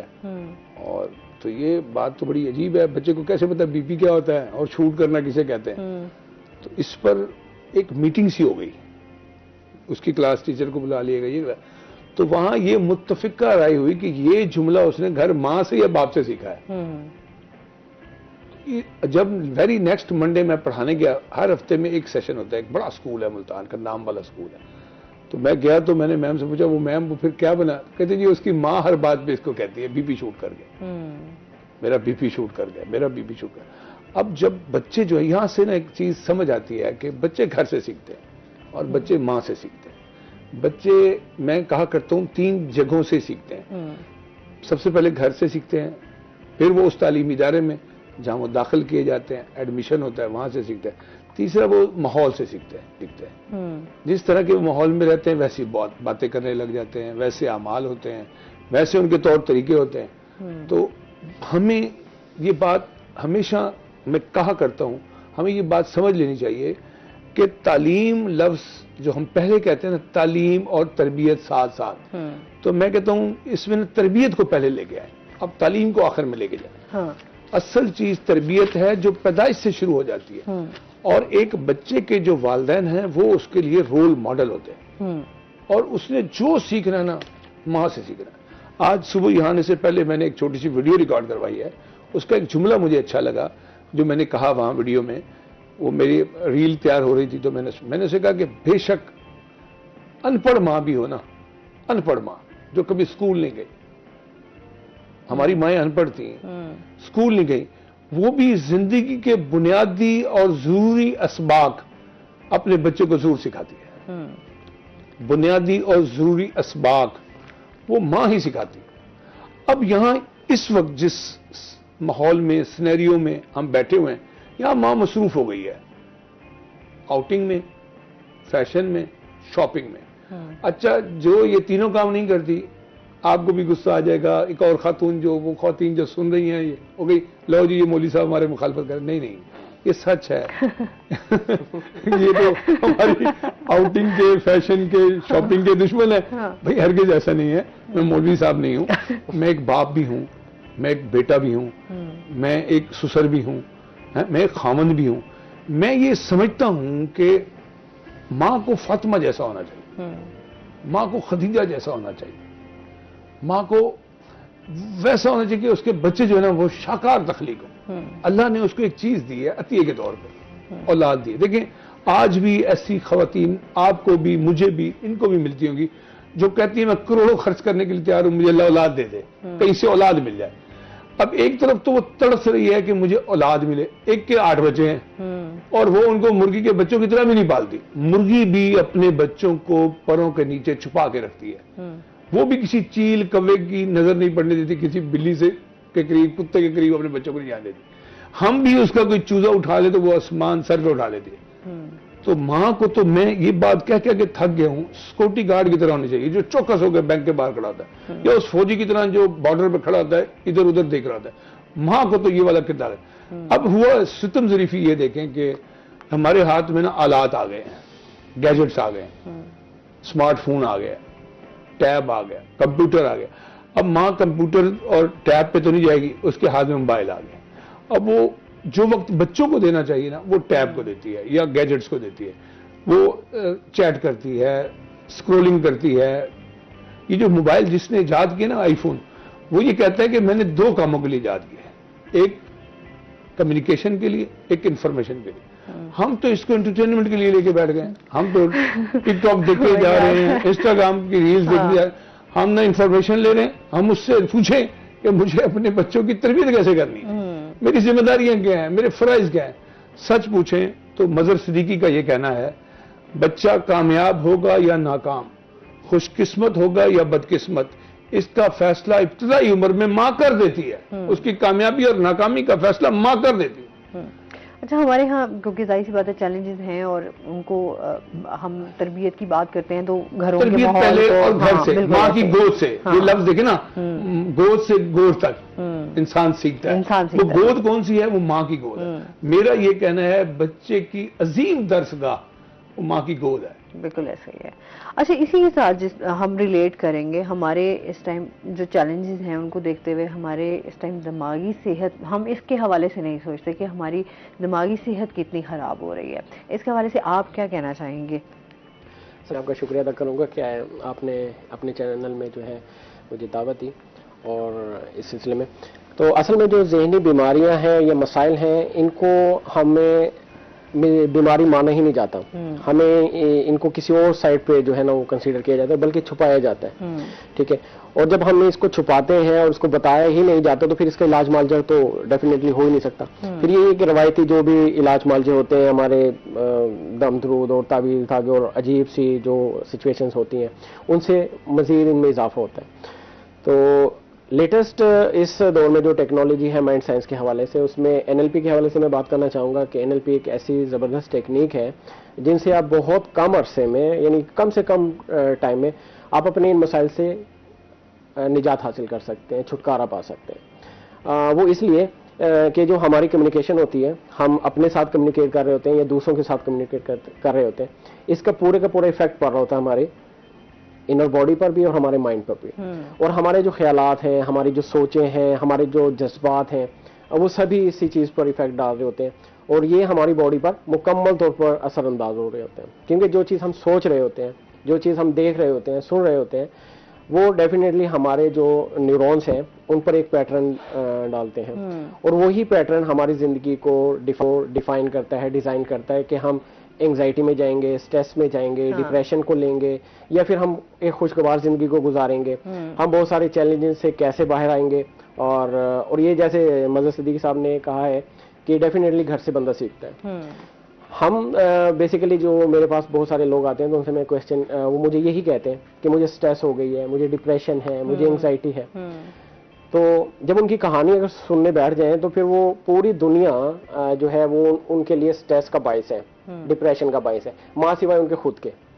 ऐसे ही है। ठीक है, यानी कि किसी को उसकी सास डिप्रेशन में मुब्तला कर रही है, किसी के शोहर में प्रॉब्लम है, कोई किसी का बॉस जो है, किसी को जॉब जो है ना डिप्रेशन का बायस है, स्ट्रेस दे रही है। लेकिन एक चीज है जो स्ट्रेस नहीं दे रही, उसकी जात अपनी, यानी वो खुद को उन तमाम चीजों से अलग रखता है। और ये पैटर्न वो बचपन से सीखता है, अपने घर से सीखता है कि उसने कैसे स्ट्रेस लेनी है, किस अंदाज में उसने डिप्रेशन लेनी है। उसे नहीं पता कि स्ट्रेस और डिप्रेशन असल में है क्या। बस उन्होंने उस रवैये को देखा होता है अपने माहौल से, एनवायरनमेंट से। पहले लोग, मैं अक्सर बात करती हूँ, आपकी बात काट रही हूँ माजरत, हमारे यहाँ ना पहले डिप्रेशन एक फैशन के तौर पर जो है ना ये लफ्ज ज्यादा यूज किया जाता है। अच्छा, आप थोड़ी सी कोई टेंशन हो गई है, कहीं आप परेशान हैं तो आपने यार मुझे नहीं छेड़ा, मुझे डिप्रेशन एग्जैक्टली। अभी अब ये नहीं पता कि डिप्रेशन एक बहुत गंदी बीमारी है जो हम बहुत लाइट ले जाते हैं या हम फैशन के तौर पे कह जाते हैं। बिल्कुल, जो लोग फेस कर रहे होते हैं उन्हें बेहतर पता होता है डिप्रेशन। बात से ना मैं इत्तेफाक करूंगा, सॉरी, मैं बात से बात निकलती है और ये ऐसा है कि हमें अपनी बात करनी चाहिए ताकि लोग इस्तेफादा करें। सच्ची बात यह है, ईमानदारी की बात यह है कि ये जो दिमागी आरजे है ना, नफ्सियाती आरजे या इसको हम कहें नफ्सियाती उलझने, तो नो डाउट, कोई शक नहीं है, इसमें मुब्तला शख्स खुद को मरीज नहीं समझता। वो ये समझता है मैं ठीक हूँ, बाकी लोग गलत है। मैं ठीक हूँ, लोगों के अंदर ये चीज भी होती है ना, बाबा मैं तो ठीक हूँ, बाकी सारा जमाना खराब है, सारे लोग खराब है। ऐसा नहीं होता। मैं ये समझता हूँ कि हमें ये सोचना चाहिए कि ये अमराज है। बिल्कुल, इसको मर्ज, जो मर्ज है उसको मर्ज के तौर पर ही लिया जाए और उसका इलाज किया जाए तो मेरे ख्याल में हम इस चीज को समझ सकते हैं बेहतर। इसमें मजीद हम इनसे जानेंगे। नाज़रीन, अभी हमने जाना ब्रेक पे, हमारे साथ रहिएगा।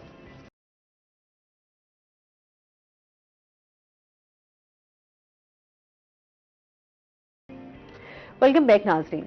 अच्छा, हम बात कर रहे थे कि हमारी जो दिमागी सेहत है वो कितनी इम्पॉर्टेंट है और हम इसको बेहतर कैसे बना सकते हैं। अच्छा, एंजाइटी, डिप्रेशन, अभी हम ब्रेक में भी बात कर रहे थे क्योंकि मैं खुद भी इस चीज़ से गुजरी हूँ तो मुझे पता है और गुजर भी रही हूँ। तो तो हमारे यहाँ जिंदगी में बहुत सारे ऐसे वाकयात होते हैं जो आपको डिप्रेशन और एंजाइटी की तरफ ले जाते हैं। वो आप एक मुश्किल वक्त से गुजर रहे होते हैं, एक ट्रॉमा से गुजर रहे होते हैं, तो लोगों को पता नहीं चलता कि डिप्रेशन क्या है, एंजाइटी क्या है और एक नॉर्मल सी टेंशन क्या है। तो इन तीनों में फ़र्क भी बताएं और उसके बाद फिर हम उस टेक्निक की तरफ भी आते हैं। जी, सबसे पहले तो ये है कि डिप्रेशन, एंजाइटी, स्ट्रेस, ये तकरीबन बोले जाने में तो अच्छे लगते हैं, लेकिन जब इसको फील किया जाए तो फिर उसे पता होता है कि जो इसको झेल रहा होता है। तो जहाँ तक एंजाइटी की बात है, एंजाइटी होती है हमारे जिस्म में, हमारी बॉडी में, यानी कि हम हमारे साथ कोई एक वाकया अनवांटेड हो गया, कोई बुरा वाकया अगर हमारे साथ हो गया, तो वो जिंदगी में सिर्फ एक मरतबा होता है। आप देखेंगे अपने माजी में कि आपके साथ अगर किसी ने कुछ बुरा किया है, कुछ हुआ है, तो वो एक वाकया हुआ है, एक मरतबा हुआ है। लेकिन हमारा माइंड या हमारा दिमाग जो है वो उस वाकये को पूरे का पूरा परसीव कर लेता है, जब अपने में उसकी एक मेमोरी डेवलप कर देता है, और उसके उस वाकये को लेकर के हमारे जो न्यूरॉन्स है वो एक न्यूरोप्लास्टिसिटी के हवाले से एक पैटर्न्स बना देते हैं। और वो पैटर्न्स पक्के कैसे होते हैं, इनको मजबूत कैसे किया जाता है, जब उस एक वाकये को बार बार दोहराया जाए। सही, ठीक है। हम फारिग टाइम में जो ही बैठते हैं, हम या तो माजी में चले जाते हैं या फिर आगे जो है ना फ्यूचर की परेशानियों में मुब्तला होते हैं। ठीक है। फ्यूचर में हमें अनसर्टेनिटी मिल रही होती है, यानी कि हमें नहीं पता कि आगे क्या होने वाला है, और पीछे तो हमारे बहुत सारी चीजें ऐसी हैं माजी में बीती हुई, तो हम उन तमाम चीजों को बार बार रिकॉल कर रहे होते हैं। जब हम उन्हें रिकॉल कर रहे होते हैं, वो हम अपनी वीडियोस बना रहे होते हैं माइंड में, उनके साउंड्स हमें तंग कर रहे होते हैं। इन दोनों चीजों को लेकर के जो पैटर्न्स बनता है वो हमारी बॉडी के अंदर आता है। जब हम एक वाक्य को बार बार रिपीट करते हैं, तो एक वक्त आता है कि वो पहले डिप्रेशन में शो होता है, डिप्रेशन बढ़ते बढ़ते जो है वो एंजाइटी की तरफ जाती है, और फिर वो किसी न किसी बीमारी में मुब्तला हो जाती है। क्यों? कि इसके पीछे रीजन ये है कि जब हम किसी थॉट्स को लेते हैं, किसी नेगेटिविटी पैटर्न्स को लेते हैं, उठाते हैं हमारा माइंड, तो फिर हमारा जो इम्यून सिस्टम है उस पर भी इफेक्ट जाता है। बिल्कुल ऐसे। हमारा इम्यून सिस्टम जो है ना वो 3 टाइप्स से जो है ना वो होता है। वो या तो सप्रेस हो जाता है इन चीजों को लेकर के, या फिर वो ओवर रिएक्ट करना शुरू कर देता है, और या फिर वो कंफ्यूजन की शक्ल में आ जाता है। ठीक है। इन तीनों चीजों में क्या होता है, ऑटो इम्यून डिजीज हमें पैदा होना शुरू हो जाती है, जिनको फिर स्टेरॉइड दिए जाते हैं मेडिकल साइंस में, और उसके अलावा फिर वो मजीद बढ़ती जाती हैं बीमारियां, और इवन के कैंसर तक चला जाता है।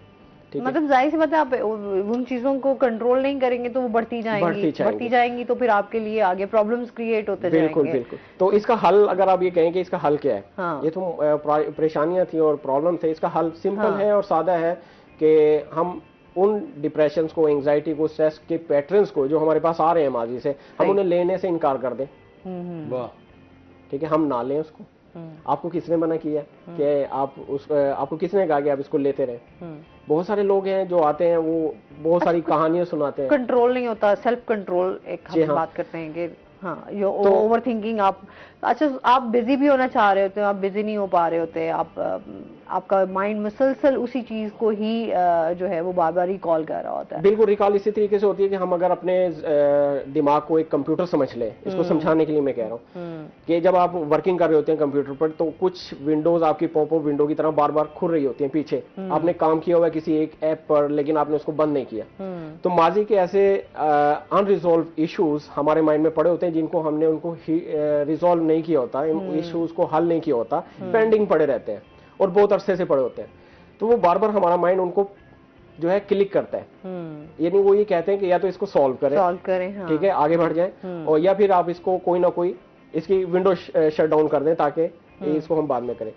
यही वजह है कि हमारे जो खुशियां हैं, जो हमारी अच्छे यादें हैं, वो हमें बहुत कम याद आती है। जो बुरे पैटर्न्स हैं वो हमें इसलिए याद रहते हैं कि हम उनको जी लेते हैं। खुशियों को हम उसी वक्त जी लेते हैं, सेलिब्रेट कर लेते हैं। गमों को हम अपने असासे की तरह संभाल के रखते हैं अपने ज़हन में, और उसी को लेकर के, और फिर इसके पीछे एक और होती है कि every behaviour is a positive intention, कि जब भी हम कोई पैटर्न लेते हैं तो उसके पीछे कोई ना कोई हमारी पॉजिटिव इंटेंशन जरूर होती है।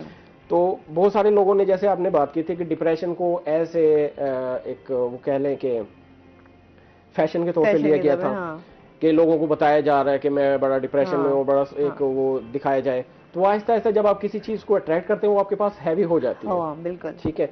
और डिप्रेशन के साथ साथ जब आप सिगरेट नोशी करते हैं या कोई ऐसी एडिक्शन में मुब्तला होते हैं, उसके पीछे भी आपकी पॉजिटिव इंटेंशन ही होती है। कोई भी आप एडिक्शन ले लें, उसके पीछे पॉजिटिव इंटेंशन है, ठीक है। तो ये पॉजिटिव इंटेंशन को जब एनएलपी के हवाले से अभी जो टेक्नोलॉजी है इसको चेंज किया जाए, उसकी वैल्यूज को चेंज कर दिया जाए इंटरनल लेवल पर, तो ऑटोमेटिकली आप बहुत सारे लोग ऐसे हैं जिन्होंने आधे घंटे में और जिन्होंने 2 या 3 सेशंस में या जिन्होंने 1 हफ्ते में अपने आप को रिकवर किया और परमानेंटली रिकवर किया। सही, चलें ये तो एक अच्छी बात है, लोगों को इस हवाले से अवेयरनेस होना बड़ा ज़रूरी है। अच्छा, जहाँ बड़े साइकोलॉजिकल मैं कहती हूँ इश्यूज हैं, वहीं पे हमारे बच्चों के भी बहुत सारे मसाइल हैं। जिस तरह से आप बता रहे थे कि हमारे यहाँ बच्चों में भी वो चीज़ जो है ना, घरों से ही चीज़ें आ जाती हैं कि हम कहते हैं डिप्रेशन है तो बच्चे भी कहते हैं डिप्रेशन है, और हम कहेंगे यार हमारा ब्लड प्रेशर हाई हो रहा है तो बच्चे भी कहेंगे कि ब्लड प्रेशर। तो हमारे यहाँ ये चीज़ें जो हमारे रवैये हैं ये भी हमारे जो है वो बहुत ज़्यादा चेंज हो रहे हैं। असल मैं ना बहुत सादा सा इंसान हूँ और बात के भी ना मैं सादा अल्फाज का इंतखाब करता हूँ। मैं ये कहा करता हूँ कि आपको अल्फाज के चुनाव में बहुत जीनियस होना चाहिए। कौन से अल्फाज हैं जो घर में गैर ममनुआ करार देने चाहिए। वो एक आपने शायद सुनी हो बात कि घर में मियाँ बीवी रोज झगड़ते थे, तो झगड़ते थे तो बच्चों पर बड़ा मनफी असर पड़ता है। बच्चों पर जो घर का माहौल है वो बहुत असरअंदाज होता है, उसमें माँ बाप की लड़ाई उनकी शख्सियत को मसक कर देती है। तो वो बंदा जो था वो बहुत ज़हीन था, वो बीवी के रोज के झगड़ों से तंग आ गया। एक दिन उसने बीवी से कहा, बीवी बात सुनो, हमारे घर में इतने कमरे हैं, एक कमरे के बाहर हम लिखते हैं फाइटिंग रूम। बस हमने अब लड़ना होगा ना तो फाइटिंग रूम, तुम उस कमरे में चली जाना, मैं आ जा करूँगा, और फिर हम लड़ाई किया करेंगे, खूब लड़ाई किया करेंगे। वो चंद दिन बाद खातून को समझाई ये तो मेरी इंसल्ट है, मुझे लड़ाका मशहूर कहता है और ये समझते हैं झगड़ा मेरी वजह से होता है। वो लड़ाई खत्म हो गई घर से। हमें घर में रहते हुए घर के माहौल को पुरमन, मिसाली और पुरसकून बनाने के लिए कोशिश करनी चाहिए। हमारे यहाँ तो जो कम्युनिटी जिसमें मैं बिलोंग करता हूँ, लोग सोने के लिए घर आते हैं माजरत के साथ। मैं हरम शरीफ में बैठा हुआ था, फैसलाबाद का एक शख्स मेरे साथ बैठा हुआ था। मैंने उसको कहा बच्चे कितने हैं, उसने कहा 5। मैंने पूछा बड़े की उम्र क्या है, छोटे की उम्र क्या है, उससे मंझले की। उसने कहा यार ये बातें ना मेरी बीवी को बताएं। मैंने कहा अच्छा कहाँ कहाँ पढ़ते हैं, किस किस का, ये भी मेरी बीवी को बताएं। और उसने आगे पंजाबी में कहा असी तो 3 लाख रुपए दे देने जी महीने का बनया, असी वो जाने तो कम जाने बच्चे जाने। सही है। तो मैंने कहा तुसी की भाई असी जो जाने बच्चे सुते होंगे ने, जो असी बच्चे स्कूल जाते ने असी सुते होने। यानी ये क्या बात है सर, एक मर्द को जिसका असर है घर पर, जो सरबराह है घर का, वो अपनी राया से मुंह फेर ले, आंखें बंद कर ले, मूंद ले और कहे जो हो रहा है ठीक हो रहा है। फिर जब उसके बच्चे जवान होते हैं तो फिर वो बाप की नहीं सुनते, वो माँ की नहीं सुनते। एक साहब ने मुझे मैसेज किया कि मेरे बच्चों की उम्रें ये हैं और मैं इतने सालों से 12 साल से घर नहीं आया, प्रदेश में हूँ, मैं पाकिस्तान आया नहीं। तो मैंने उससे कहा कि याद रखना ये बात, 12 साल तक जब बच्चे की उम्र होती है तो माँ संभाल लेती है। जब बच्चा या बच्ची 12 साल के हो जाए ना, तब उन्हें बाप की जरूरत होती है। वो आए और अपने बच्चों को संभाले, उनको देखे, क्योंकि 12 साल के बाद बच्चा माँ के सामने खड़ा हो जाता है। ऐसे ही है। वो उसको सीधी सीधी सुना देता है, अम्मा को खड़ा होकर मुंह सामने करके। जब बाप होगा तो वो 12 साल के बाद बाप की जरूरत होती है, उसको बाप का रोब होगा, उसके बाप का दबदबा होगा, यार इस घर में बाप भी है।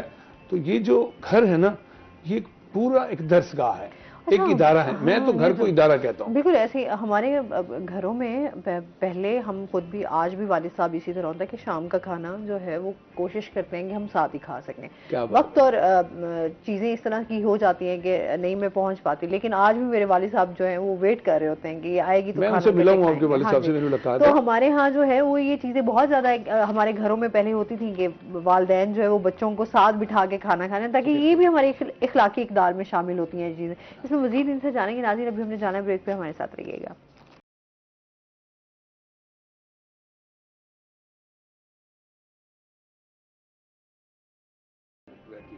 वेलकम बैक नाज़रीन। हम बात कर रहे थे कि किस तरीके से हम अपने घरों के माहौल को बेहतर कर सकते हैं, बच्चों की जहनी तरबियत कर सकते हैं। बच्चे हमारे आजकल वो बचपन एंजॉय भी नहीं कर पाते, सीधी सी बात है। हमारे यहाँ तो हमने बचपन बहुत एंजॉय किया है और उस बचपन में अब हमारे बच्चे जो ना खो के रह गए हैं। मोबाइल हमारे जिंदगियों में बहुत बुरे तरीके से उसने असर भी डाला है, जहाँ फायदे दिए हैं तो वहाँ नुकसानात भी हैं। तो वो जो एक फैमिली माहौल था वो बड़ा डिस्टर्ब हो गया, ठीक जिसकी है वजह से। हाँ, देखिए हमारा बचपन ये था कि मैं अपने नाजरीन को बताना चाह रहा हूँ कि हम नानी के घर जाते थे हफ्ते में एक दफ़ा, तो नानी अम्मा हमें अच्छी अच्छी बातें बताती थी, खाना पकाती थी, हमारे लिए बहुत अच्छी डिशें बनाती थी, साथ में वो हमें ना शाम को एक कहानी भी सुनाया करती थी, है जी, किसी सिपह सलार की कहानी, किसी अजीम बादशाह की कहानी, किसी रहमदिल शहजादे की कहानी, किसी नेक दिल परी की कहानी, है जी, कभी वो टार्जन की कहानी, यानी कभी कोई जहाज जो थे ना, कौन से ब्रदर्स थे जिन्होंने जहाज इजाद किया था, राइट ब्रदर्स, उनकी कहानी, है नी, एक बुढ़िया की चांद पर जाने की कहानी, तो बड़े एंगेज रहते थे। मैं भी बहुत मदद के समय नाकिद नहीं हूँ, नकाद नहीं हूँ, मगर जो मैं अपने इर्द गिर्द देख रहा हूँ वो तो बयान करूंगा ना। हमारे पास मुशाहिदे की कुव्वत है, हम देख रहे हैं आज नानी के पास भी मोबाइल है, दादी के पास भी मोबाइल है, माँ के पास भी मोबाइल है। जब बच्चे बात नहीं करते तो फिर जाहिर सी बात है, आजकल हमारे यहाँ ये भी बड़ा मसला है मैं घर में गया, हाँ। 4.5 साल का एक बच्चा था, 2 साल की बेटी थी, वो दोनों भाई और बहन मोबाइल पे मसरूफ थे, और मैंने देखा वो तो बहुत महंगा मोबाइल है, एप्पल का मोबाइल है।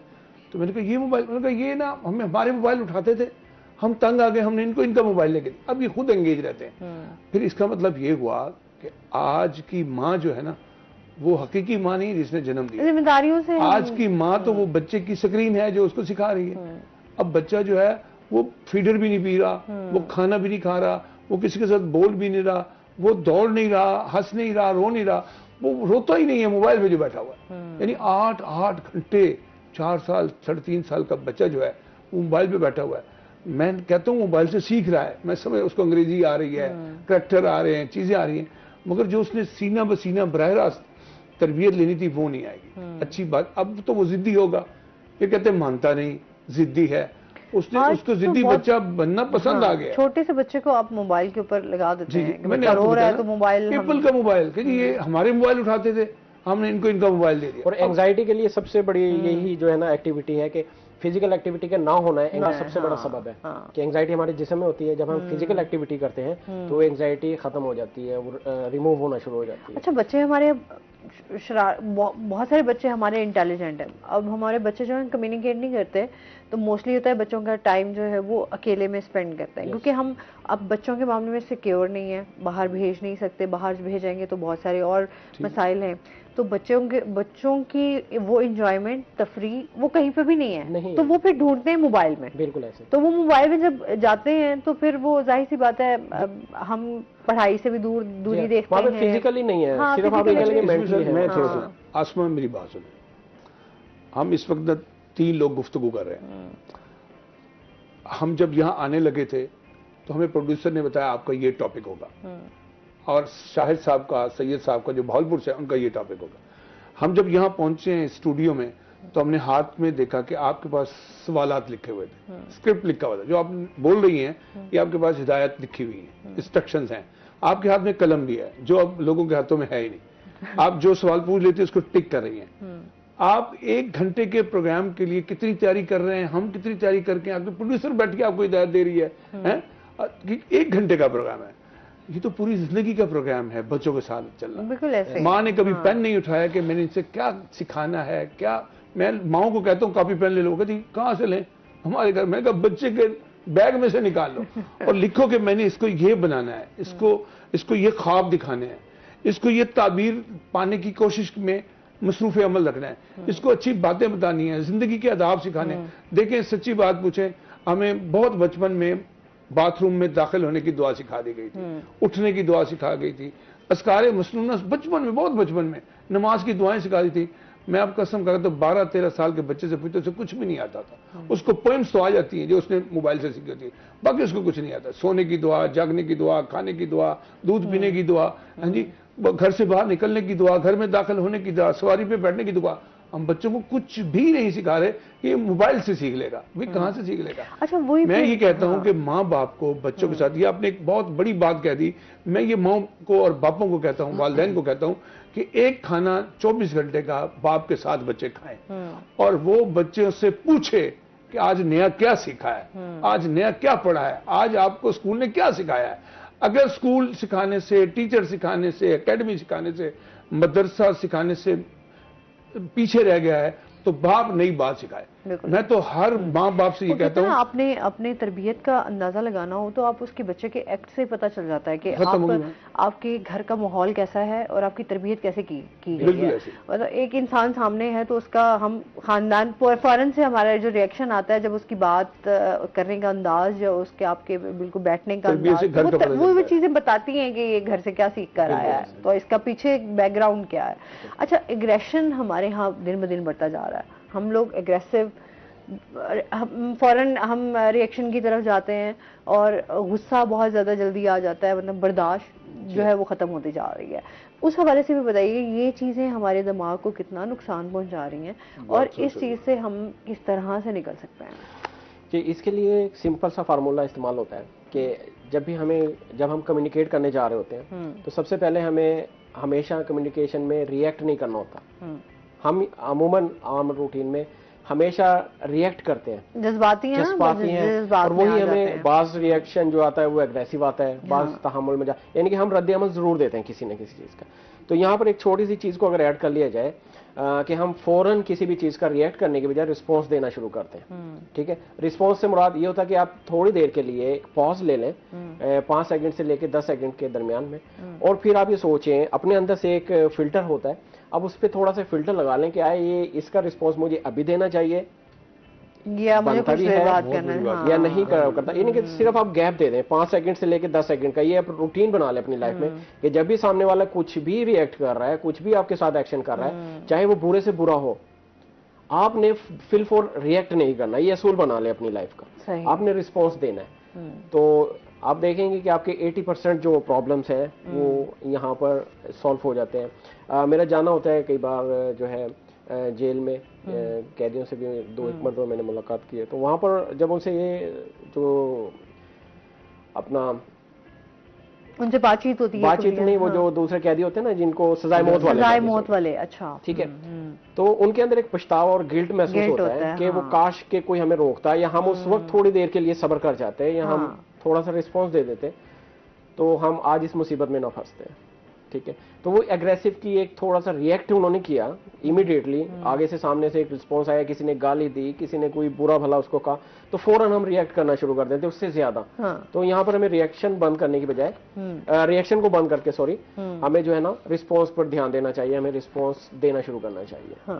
अच्छा, वही ना, हम इस तरफ तो दिमाग जाता ही नहीं ना, क्योंकि जितना हम तेजी से रिएक्शन दे रहे होते हैं या हमारा रद्द अमल जा रहा होता है, वो उस टाइम शायद इंसान को खुद भी गुस्सा इसीलिए हराम कहा गया है कि हमारा इस्लाम, हमारा दीन हमें सिखाता है कि गुस्सा हराम है, गुस्सा आए तो आप लेट जाओ या तो बाहर चले जाओ। हमारे यहाँ जो है हम लोग अब जो हम मिसालें देखते हैं, हम बिल्कुल भी उस चीज के ऊपर अमल नहीं करते। ना देखिए, मेरी बात सुने सर शाहिद साहब, जिस कम्युनिटी में हम रहते हैं, जिस सोसाइटी में हम सांस ले रहे हैं, जिस फिजा में हम आंखें खोल के एक दूसरे को देख रहे हैं, यहाँ जरा सी हरकत पर, गलती पर माँ का थप्पड़ है। अच्छा, कोई कुत्ता ही मैं कहती हूँ अल्लाह इतनी मार पड़ती है ना बच्चे को। सुने, और माँ के मुंह से ही जुमला लगे, मर बनने देखो मार देवा तू जम्मे ना, माँ के जुमले देखे ना, और थप्पड़, फिर गुसन पट्टी।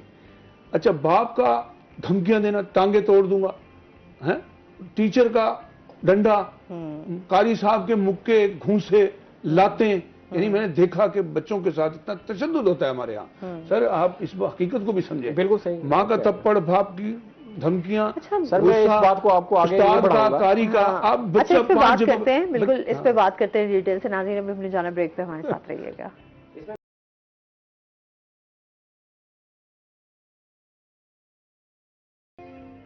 वेलकम बैक नाज़रीन।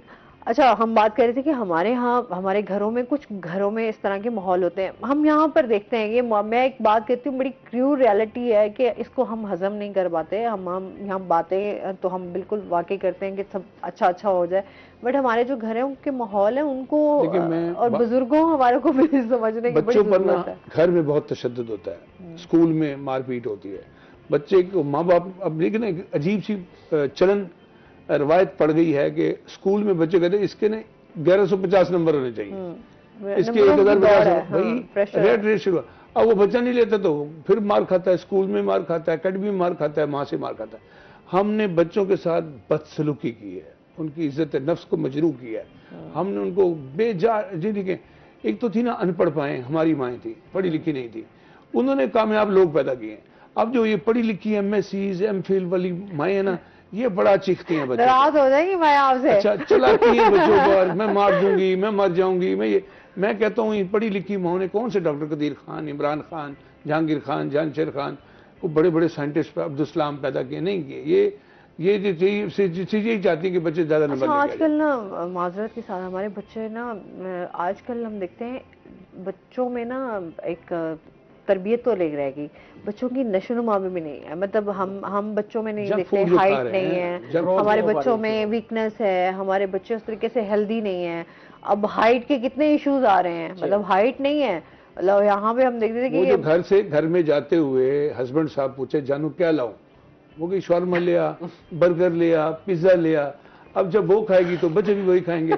उसकी तनख्वाह है या नहीं है, उसकी आमदनी है या नहीं है, वो बेचारा बर्गर लेके आएगा, और बर्गर माँ भी खाएगी, बर्गर बच्चे खाने भी में कोई मसला नहीं है, तो बर्गर उनकी कभी-कभी नशो-नुमा खा लेना खाओ। वो तो बाहर से गंद खा रहे हैं सर, आप बुरा ना महसूस कीजिए। आज बच्चे जूस नहीं पीते। अब मैं डाइट हमारी अच्छी कितने नहीं घरों है, के बच्चे बता सकते हैं दूध नहीं पीते, बड़े हो गए 12-13 साल उम्र, नहीं दूध से स्मेल आती है, फल नहीं खाते, ये अच्छा नहीं लगता। अच्छा उन्हें कहो बर्गर खाओ, कहते हैं जी खाएंगे। पिज्जा खाओगे, हाँ जी। उनको पिज्जा ब्रांड अच्छे पता है, उनको प्राइस भी पता है उनको। मैं देखें बात सुने, मैं पिछली दफा भी ये बात की थी, मैं इस ईद पर जब मोहल्ले में गया ना, हर घर के बाहर ना वो पिज्जा का बॉक्स पड़ा हुआ था, हर घर के बाहर। इवन के एक हमारे रिक्शा ड्राइवर है, उनके घर के बाहर, एक उधर थोड़ा सा पल्ली गली में गधा गाड़ी चलाते हैं, उनके घर के बाहर।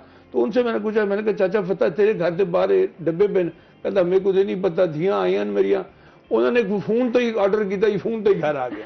बस ये सहूलतें आसानियां मिल गई। हमारी माएँ 3-3 वक्त का खाना बनाती थी, आटा गूंदती थी। आपको पता नहीं आटा गूंदना आता है या नहीं आता? मुझे सब कुछ आता है आजकल तो बच्चे कहती हैं कि आई हेट के आटा गूंदना मुझे पसंद नहीं। ये एक अलग इशू है कि मुझे किचन में जाना पसंद नहीं, लेकिन मेरी माँ ने अल्हम्दुलिल्लाह अल्लाह ताला उनकी मग़फ़िरत फरमाए, घर में हो तो देखें बच्चों की नशोनुमा क्या होगी। सिखा वो सब कुछ गई है कि किस तरीके से जिंदगी गुजारनी है। अब तो बच्चों को मक्खन खिलाएं, देसी घी खिलाएं, बच्चों को पराठा। खाली चीजें कहाँ से लाएं? देखिए अब बच्चे के लिए जो बाप है ना, आप कभी मेरे साथ बोसन रोड पे चले, ये सबसे बड़ा इशू है हमारे यहाँ। बोसन रोड पे सुबह जितने बच्चे स्कूल जा रहे होते हैं, वो पहले किसी न किसी बेकरी पे रुकते हैं, सैंडविच लेते हैं, ये हमारे पिज्जा लेते हैं, छोटे। मेरी माँ जो हमारी जो थी, वो अंडा पराठा जो है ना, वो कहीं गायब हो गया। वो एक अंडा पराठा जो टिफिन बॉक्स में अम्मा डाल के, हेल्दी और देसी नाश्ता जो है ना वो गायब हो गया। अरे अम्मा का लाजमी जो है वो टिफिन में डबल डाल के देना है। अब्दुल सत्तार ईदी के बारे में मैंने पढ़ा है कि उनको माँ 2 लंच देती थी, लंच बॉक्स देती थी। तो उसने माँ से पूछा, माँ ये 2 किस लिए? अगर वो भी तो किसी की माँ थी ना। उसने कहा बेटा एक तेरे लिए है, एक उस तालिब इल्म के लिए जो बगैर नाश्ते के घर से। अच्छा ये होता था, अम्मा एक्स्ट्रा डाल के अच्छा, देती थी, क्योंकि जाहिर बात है फ्रेंड हमारे ये होता था कि शेयरिंग होता था कि आपने अपने फ्रेंड को भी पूछना है, उससे भी पूछना है। आप बड़े घरों में देखें, मैं मेरी बातें तलक हैं, बड़े घरों में ख्वातीन को पता ही नहीं होता बच्चा स्कूल किस वक्त गया है। आया ने तैयार किया, ड्राइवर आया ले गया, बच्चा चला गया। माँ 10 बजे उठी, 11 बजे उठी, तो उसने फिर लंच की तैयारी नहीं की। हमारी माएँ नाश्ते के बाद लंच की तैयारी में लग जाती थी। और बस वही बात आ जाती है कि आज नशोनुमा कैसे होगी बच्चों माओं को भी समझना होगा, और जी, मेरे ख्याल में हम सबको मिलकर अपना एक रोल प्ले करना होगा, तभी मुआशरे में बेहतरी आ सकती है। अच्छा थेरेपीज के हवाले से भी थोड़ा सा बताइएगा कि किस तरीके से थेरेपीज जो है वो इफेक्ट करती हैं। जो NLP के हवाले से अगर मैं बात करूं तो ये इस वक्त जो है ना मुख्तसर तरीन थेरेपी है माइंड साइंस के हवाले से, कि इसमें एक तो टाइम इतना ज़्यादा नहीं लगता है। जैसे आम रूटीन में अगर रवायती तौर पर देखा जाए, किसी माहिर नफ्सियात से अगर हम सेशन लें तो वो हो सकता है किसी एक चीज़ को लेकर के काफ़ी अरसे तक उसको लेकर चले, लेकिन NLP में ऐसा नहीं है। ये बहुत मुख्तसर है, और आप कह लें कि अगर बहुत सारे सीवियर अगर आपको बहुत ज़्यादा प्रॉब्लम भी है तो विद इन 2 मंथ आप इसको कवर कर सकते हैं, कि 7, 8 या 10 सेशंस में इसको कवर किया जा सकता है। ठीक है। बाकी छोटी छोटी जो प्रॉब्लम्स हैं, अपना डिप्रेशन है, एंग्जाइटी, स्ट्रेस और गुस्सा, और इसके अलावा एक सबसे ज़बरदस्त जो चीज़ मुझे लगती है कि आपके माजी की जो पेनफुल मेमोरीज हैं वो आप एक सेशन में इससे रिमूव कर सकती हैं। अच्छा। तो बहुत सारे ऐसे इवेंट्स हैं जो हमारी लाइफ में पीछे पड़े रहते हैं और हमें हमेशा जो है ना वो पिंच करते हैं और हमें डिप्रेशन में और बहुत सारे स्ट्रेस में इसको डाल के रखते हैं। ये एक सेशन में इसको किया जा सकता है, कवर किया जा सकता है आपकी पेनफुल मेमोरीज को। अच्छा ओवर थिंकिंग से कैसे बच सकते हैं? ओवर थिंकिंग असल में देखा जाए ना तो बहुत सारे माहिरीन नफ्सियात इसको जो है ना बीमारी कहते हैं, लेकिन मैं अगर अपनी बात करूँ ना, अपनी ज़ाती, तो ओवर थिंकिंग कोई बीमारी नहीं है, सिर्फ एक पैटर्न है कि उस ओवर थिंकिंग को आप क्रिएटिव साइड पे लेके जा सकते हैं। ठीक है, मिसाल के तौर पर आपको ओवर थिंकिंग की एक आदत है, उस आदत का इस्तेमाल अच्छा या बुरा करते हैं आप, उसमें अगर बीमारी को लेकर के ओवर थिंकिंग है, किसी चीज को लेकर के ओवर थिंकिंग है, बहुत सारी चीजों को आप लेकर के जा रहे हैं, तो आप उसको सिर्फ पॉजिटिव वे में इस्तेमाल करें और यहां से आपको क्रिएटिव चीजें मिलना शुरू होंगी। जितने भी लोग क्रिएटिव है वो ओवर थिंकर ही तो थे। ठीक है, हमने उसको बीमारी बना करके उसे एक महदूद कर दिया है, तो हम उसे यूटिलाइज नहीं कर पा रहे हैं। हम उसको डायरेक्शन दे सकते हैं कि आपको ओवर थिंकिंग है, ठीक है, आप इस पैटर्न से निकलें। वो निकलने के लिए हमारे पास बहुत सारी टेक्नोलॉजी है, बहुत सारी टेक्निक्स है कि ओवर थिंकिंग वालों को हम डाइवर्ट कर सकते हैं पॉजिटिव वे में। ठीक है, अब वो कहता है कि अपनी जो ओवर थिंकिंग वाली जो उसकी हैबिट्स है उससे भी खुश रहता है। ठीक है, लेकिन उससे क्रिएटिव चीजें पॉजिटिव चीजें उसमें। बहुत शुक्रिया आपका, आप हमारे साथ रहे और इसके साथ ही डिटेल्स इस, क्योंकि ये भी बड़ा इम्पोर्टेंट इशू है हमारे यहाँ साइकिल, हमारे मुआशरे में ये चीजें जो है वो बड़ी तेजी के साथ फैल रही हैं। खालिद साहब आपको भी बहुत शुक्रिया। मैं रोही टीम का हिस्सा हूँ और बिल्कुल जी, ऐसे ही मैं ये चाहता हूँ कि हमारे यहाँ जो घर हैं वो पुरसकून घर बने और वहाँ बच्चों की तरबियत का अच्छा सामान किया जाए। जी बिल्कुल, बहुत जरूरी भी है। इसके साथ ही नाज़रीन, उम्मीद है कि आज का शो जो है वो आपको पसंद भी आया होगा। अपना बहुत सारा ख्याल रखिएगा, दुआओं में याद रखिएगा। इंशाल्लाह जिंदगी ने साथ दिया तो सुबह आपसे फिर मुलाकात होगी। अल्लाह हाफिज़।